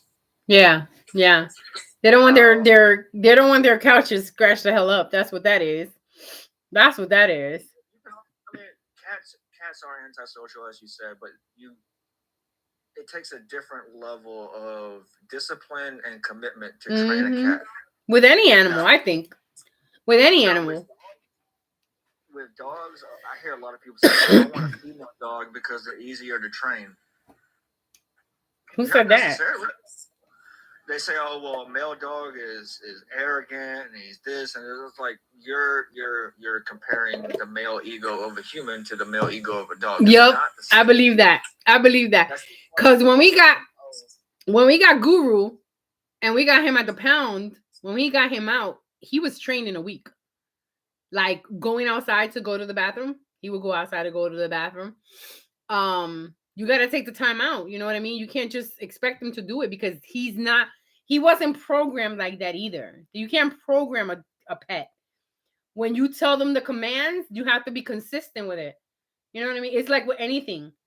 But people expect that to be like, oh, well, they know better. No, they don't. Because if they were beaten when they were out there, they were mistreated, they're going to remember that. You know what I mean? So you can't expect the dog to be automatically on it, But it took me a week. It actually took me a week to train him to sit down. He'll look at me in the morning. It's hilarious to me because now that he stays outside most of the day, in the morning I have them sit down to go outside. Before they go outside, I'm like, every morning, sit down, and the ladies go first, which is the little one and then Nyla. And then they'll go outside and then he'll look at me like, okay, open the door so I can go. I was like, what did I say? You sit down. And he'll look at me like, oh God. Like he literally look at me like, damn, can you let me the hell out before I pee on the floor? But he don't pee. He'll wait and he'll be like, okay. After I'm like standing there, I'm waiting for you to sit down because you know what you're supposed to do. Like a daggone kid. He's like, oh. You know how they do. And he'll go and sit down and then he'll go outside. And also, when it's time to eat, like I'll put his food down and I'll wait to see what he'll do. And he'll sit there and he'll wait. He's like, oh, when you say the word, I'm going to go. When I say go, he'll go. He'll wait. He'll sit there and wait. I'm like, where'd you get that from? Because I didn't teach him that. But apparently I did because with the consistent telling him to wait and wait. Now he goes and waits. When I tell him to go, he'll go. But it's hilarious to me. You know what you do. You know what you do. That's when he lays on my couch.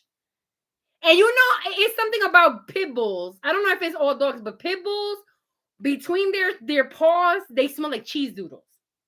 That is the worst smell, girl. I am so serious. I have to give him a freaking bath. And I have to literally scrub between his fingers and his feet because his feet smell like cheese doodles to me. Yeah. It don't matter how many times you bathe them. Oh God. Oh, and I've tried to get like this lady on, I think, Instagram. She bathes her dog. Okay. He is a pity. She bathes her dog. She's a black lady? Yes, she's a black lady. She has a towel for him. She gets him in the bath. She uses Arm and Hammer. I went and got the damn Arm and Hammer shit for him because I was like, I'm not gonna continue to wash you when you stink like this, bro. So I had to learn how to put peanut butter in the bath so he can get in, so he can get washed up. And I started watching this lady, and I'm like, yo, this is hilarious because that dog is like, he's like, oh, I love this shit. He has the expression on his face like, damn, I'm gonna get a nice bath, and I feel good after the fact. You know, Percy as hell. Everything for that dog. Everything, girl, everything. Shampoo, conditioner, mouthwash, mouth brushes. She got it all for him. Even a warming blanket. A warming blanket she got for him after he gets a bath. Yeah, warming towels. A warming towel. His paws. I was like, well, dang, girl. I guess he got some fungus. He got some fungus on one of his paws, right? And so she put she put ointment on it. Mm-hmm. She put coconut oil in his mouth, coconut oil on his face, coconut oil on his paws. I'm like, this dude, he's got the life. Let me tell you, she treats him. I'm guessing like a man because apparently I don't think she's married. I don't know the way she treats her dog. She does a lot. She ain't married. She good. Oil and shea butter, and I was like, oh, I thought I was doing good. Let me tell you, did you end up seeing the video where she was going out to go get her nails done? She told him he sat there and she was telling him, well, baby boy, I'm gonna go get my nails done. I gotta go get you some of this, and he's sitting there like, okay, all right. And I'm like, yo, she is hilarious. He is literally listening to what she has to say. I guess that's what's gonna have to be from now on, huh? It's crazy, y'all. People out here are crazy. But she got viewers. She got viewers because I seen her following. That thing was hilarious to me. I just wish that, I wish people would be more responsible with their dogs, honestly speaking. Because you bringing these dogs into the world and y'all letting them breed and y'all just putting them out there in the street. They're getting killed, honestly, too. When we were living in Memphis, there was 2 pit bulls. There was one going down through South Haven that we found in the middle of the road. And when a dog gets hit, it blows up. Yeah. Well, the dog was in the middle of the road. The thing was had to be like twice the size of a Rottweiler. Oh, wow. And I knew that the reason why is because the dog either lost a fight or something, because it was right in the middle of the road. And then another time we lived in not Whitehaven. We lived out there by oh my God, I don't even remember. I'm so glad to be out of there. But it's the dog, my husband works, for the trains, and I would see this dog all the time walking and roaming. Pitbull, black and white pitbull, beautiful. Uh-huh. And one day I'm coming past by and the dog is done. It was hit by somebody and it was done. And I was like, see, I could have taken him home with me and I would have had another pet because that's what I do. I just grab them out from out the outside and that's it. They go home with me. Cats in Tennessee. I had so many cats. I started with this one that went under the house and had babies. And my grandparents came to visit and they were like, do you know that there's babies, there's kittens? Mm-hmm. And I was like, where? No. And so it started with that. So I fed her and I was trying to get her, I was trying to figure out whose cat it was, first of all. Uh-huh. That one cat that had 3 kittens. Hey, Chris. to about 30. And I was feeding 30 cats. Oh my Girl, they came gosh. from near and far, and my husband was like, I don't know what you have done, but you better get it together. You fed them. You fed like, them. That was the worst I thing you said could do. one. I said 3 of them. I was like, I didn't know the whole family from around everywhere was coming. Oh. So then I called, and then I was like, there's, cats and stuff like that. And they were like, oh, yeah, Tennessee's overpopulated with cats. So you're just going to have to keep them. Oh, hell, girl. I said, well, I can't keep them. Jesus. I was like, okay.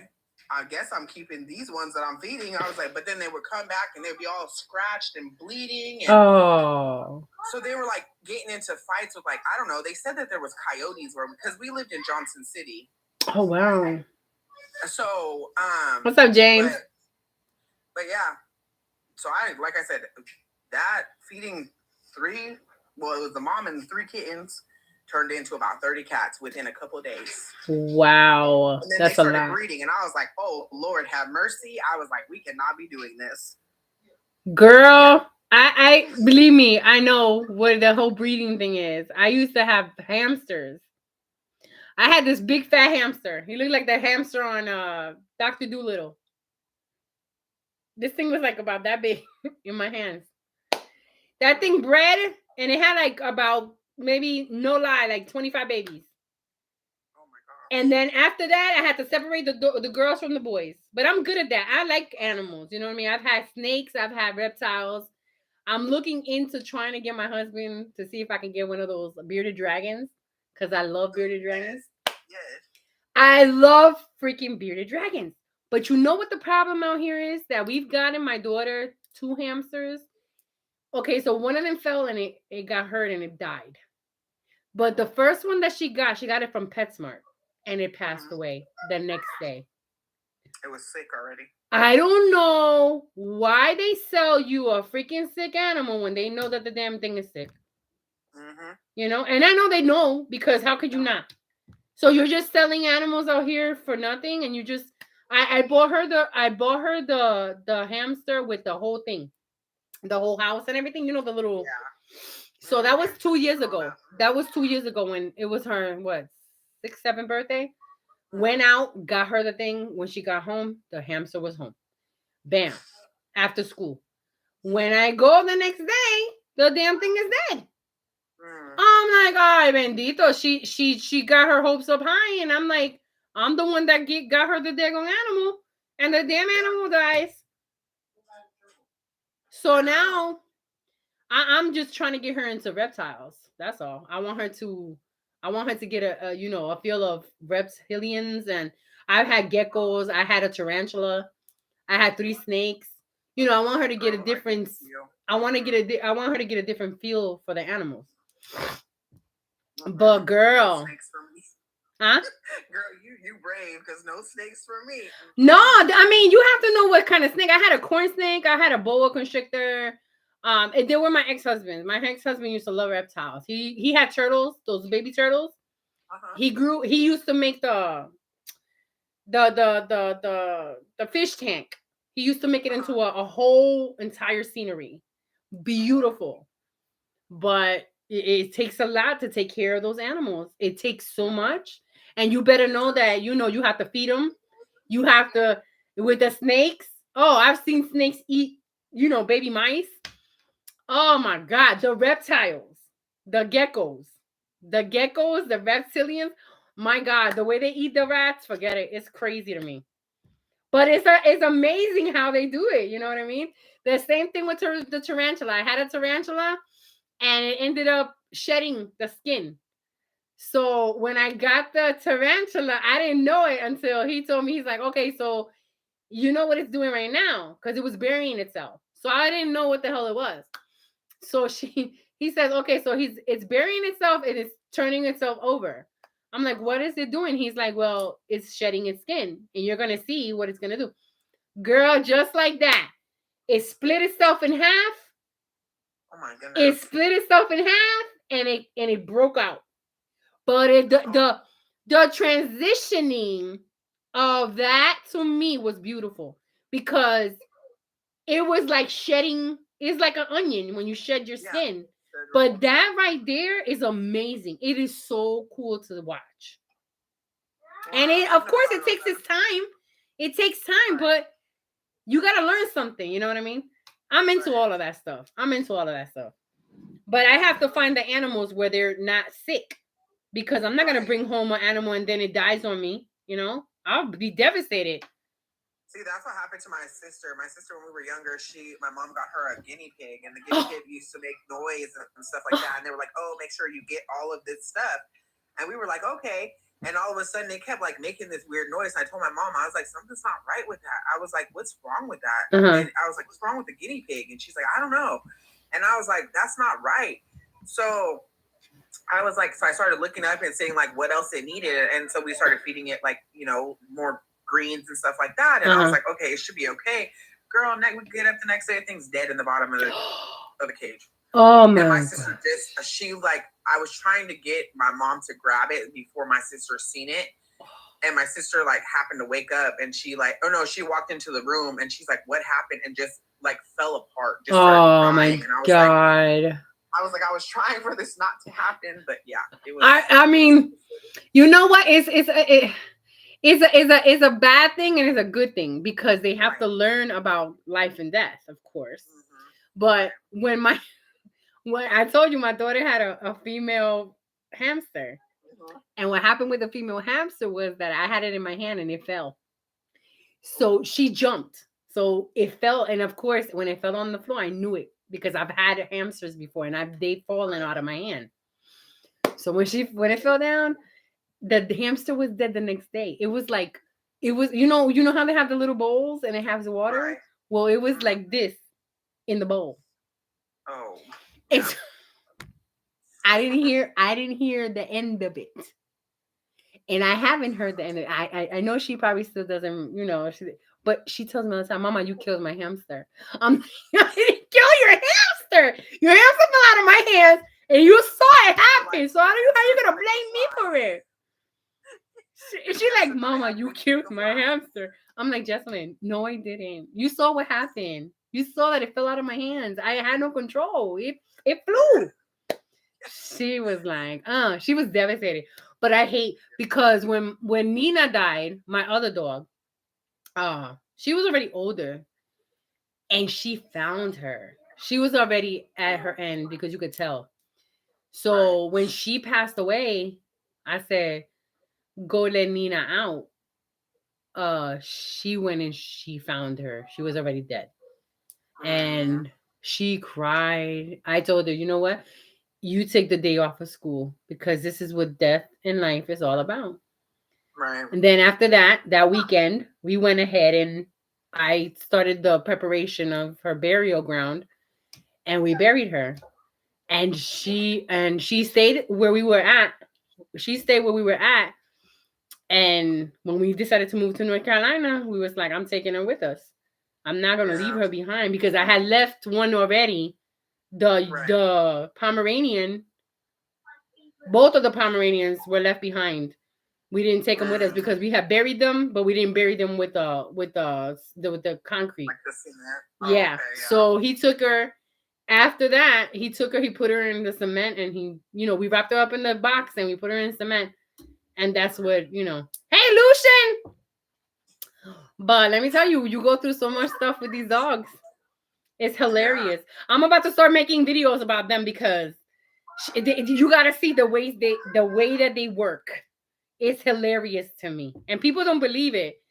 I'm like, how didn't you believe it? You got to see other people and their dogs. They're the same. They're the same. They get dressed up and everything. You know what I mean? I wish they had a dog day out here, a pet day, so they can be taken. Yep, Lucian says the same thing. He has a picture of his dog on his profile. That's too funny.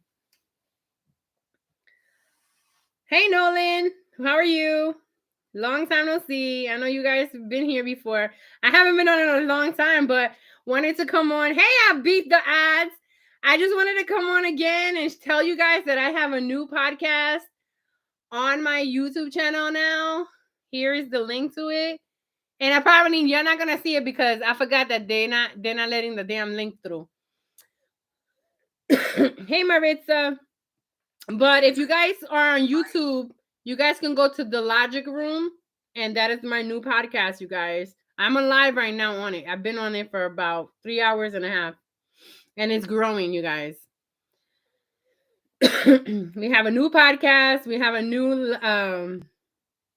new page now because TikTok likes to ban. It's banning the link right now as we speak. So I'm trying to get everybody that way because we're starting to have a lot of nice conversations, more deep conversations. So we're trying to move everything on that side. TikTok is gonna be not my platform as of maybe at the end of this month. It's gonna be gone. So you guys better get on it because it's on my videos. So if you go to my video, you can see the link. The link is there. You guys can go and go to my YouTube channel. It's called the Logic Room.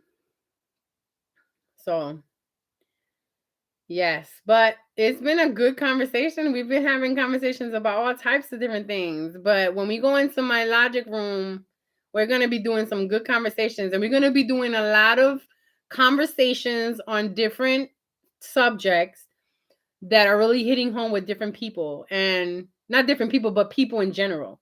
Things that we need to have a conversation about. Things about deep, things that people don't want to talk about. Abandonment issues, essays, domestic violence, all types of different things. You know what I mean? So we're really gonna have it open for the public. And also I'm gonna be starting to put the merch up so you guys can get you guys' t-shirts, whatever it is that you guys want to purchase. But that'll come later. I'm not rushing that. I'm not rushing it. I want it to work where I get up there. And I'm trying to hit 1,500 followers. Right now I'm at 735 followers. I think it's more, but it's not showing yet. But once I get to 1,000, I know I'm gonna be getting my plaque for modernization, and becoming a creator on YouTube. So if you guys would like, please, please, please go out there and get on to the Logic Room. And I also have a Facebook page that has the Logic Room as well. It's an open platform, but it's closed to non people that in the group, because I don't want everybody in everybody's business either. It's not about that. It's about healing, and it's about being able to speak on what you've been through without being judged on anything, because that's how we do it on here. So I know it's gonna be good. It's gonna be good, and it is good right now. Tonight is the first live stream on YouTube. We are on YouTube right now as we speak, and we are on here as well. Hey Justin, what's up?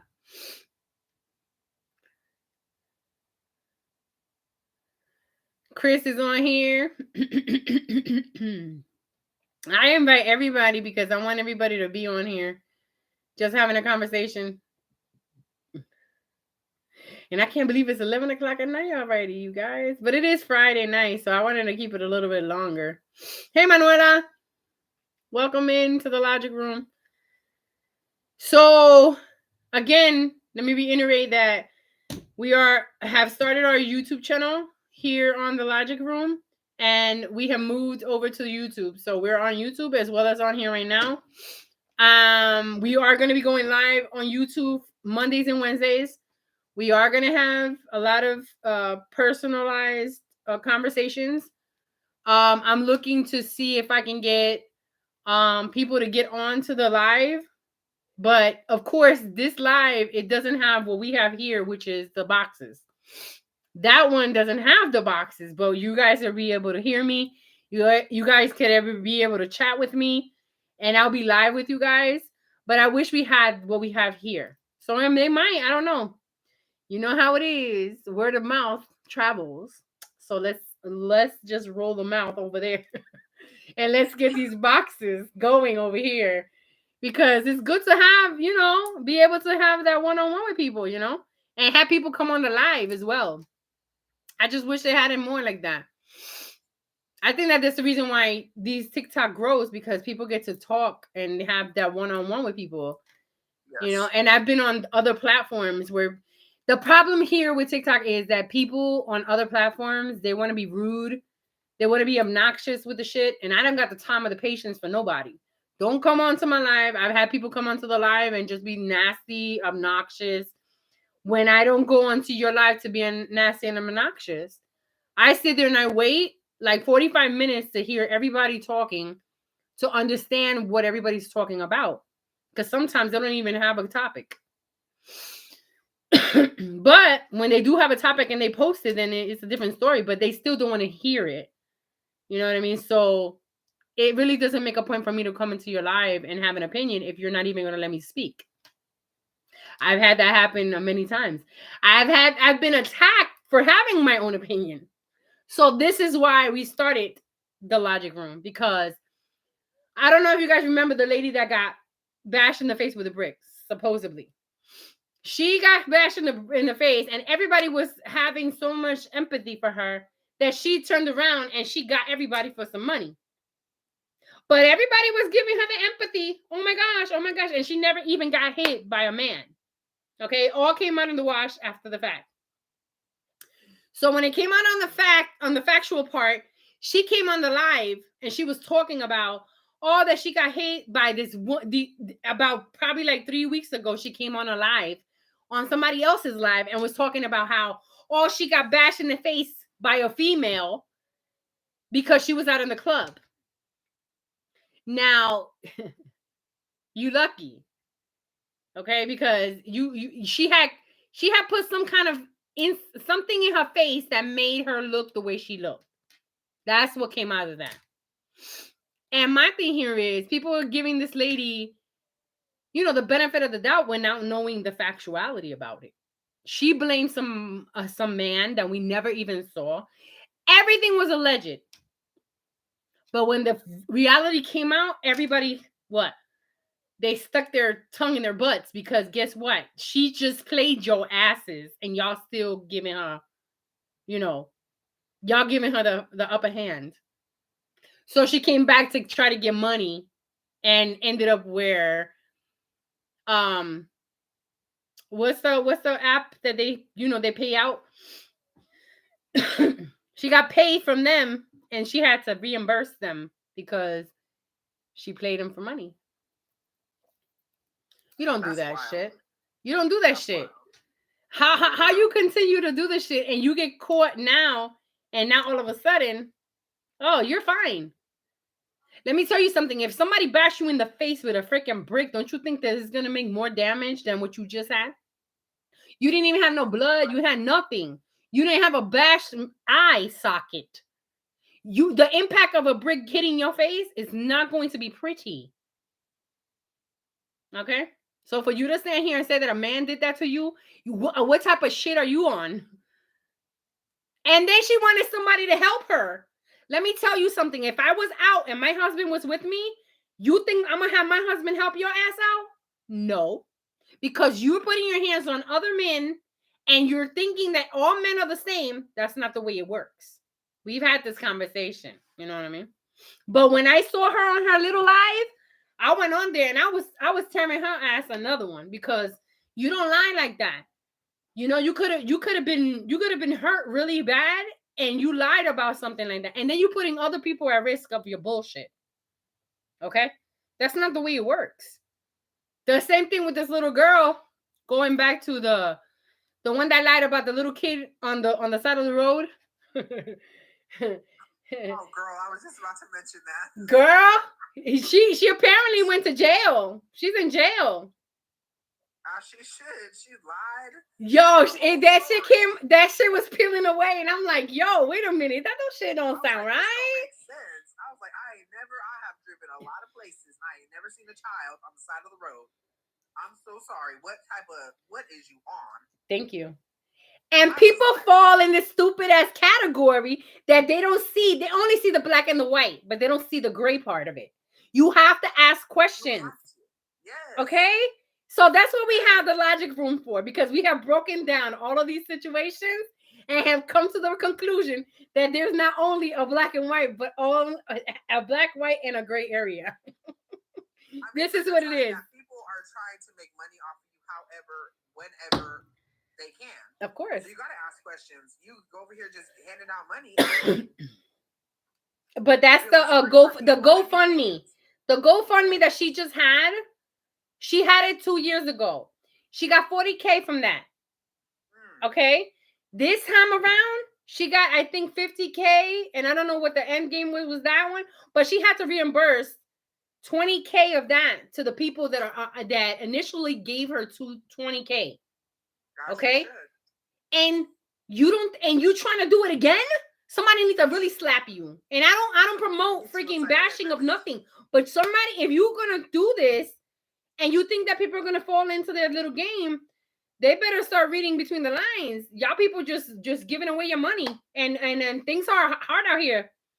For real. You know? You can't just give everybody your money. What you expect? We all have to live, but you over here living off of us? You must be out of your mind. You smoking the Chiba. That's what I call it. And apparently she was smoking the Chiba because she really got hit, supposedly, allegedly, by a female or females at the club this last night that she got hit, supposedly. But that one looked like it was real. That one looked like she did really get hit. Like there was no collagen in her face like she had the first time. I don't know, but people think, if that's not logic, I don't know what is. If you could only see things black and white, and you know what, it goes with society. It goes with, the ages. Because you telling me you got these older folks that are like, oh my gosh, she got hit. Y'all not reading? Y'all not seeing? Y'all don't have no questions? I got plenty of questions. When I see something, I don't fall into that category no more. I used to. I'm not gonna lie. I'm used to fall in that category where I believe everything that happened in the internet. But after what I've been through in my life, and then seeing all the shit that happens every single day, hell, I gotta ask questions. I'm not that stupid. Shit. It's crazy out here, yo. Like, seriously. For real. And if you don't read between the lines, you get caught out there and you're the stupid one for believing it. You know? You caught with your pants down. Thank you. Give me facts. I want the facts. I want 10-10 wins. Let me get it. For real. For real. Yes. You gotta ask for proof because there's too many people out here just and they getting over people. That's the crazy shit about it. I'm serious. They wouldn't get over me. I can see you a mile away. I'm sorry. I can't mess with you because I know you a liar. I can't do it. I can't come to you and be like, okay, yeah, I believe that. I want questions. I have questions. I need facts. Give me the facts and I'll see what I could do. But if you're not giving me facts, I'm not finna read. I'm not finna even indulge in what you're doing. I'm not. Yeah. It's crazy, y'all. It's crazy out here. But I am going to go ahead and get off of here, y'all. I am so happy we had this conversation. We have been on for 3.5 hours. We have had some good conversation. And we will be back on Monday night here in the YouTube channel and on TikTok. And I will be on my YouTube, but let's continue to push the YouTube channel because I really want to get it, gradually off of TikTok. But I thank you guys so much for being here, you guys. So excited. And we had a great time tonight. Thank you to Luke. Thank you to Crystal. Thank you to everybody that said hello. I say hello to everyone as well. I'm your host, Diana Daw here, Jess. Thank you for being in the logic room. And let's continue to be logical about what we see and what we talk about, okay? And respect everybody's, mental. And let's just continue the momentum when it comes down to, helping others, heal from all the trauma. So thank you so much, you guys. Have a great night. And I will see you guys on Monday night at 7 p.m. in the logic room. Bye, guys. Bye. Awesome. Good night, everybody out there in YouTube world. Thank you, Blue. Thank you, Stephanie. Thank you, Luke. Thank you, Janice. God bless everybody. See you guys next time. And I will see you guys next time, next Monday. See you here. Good night.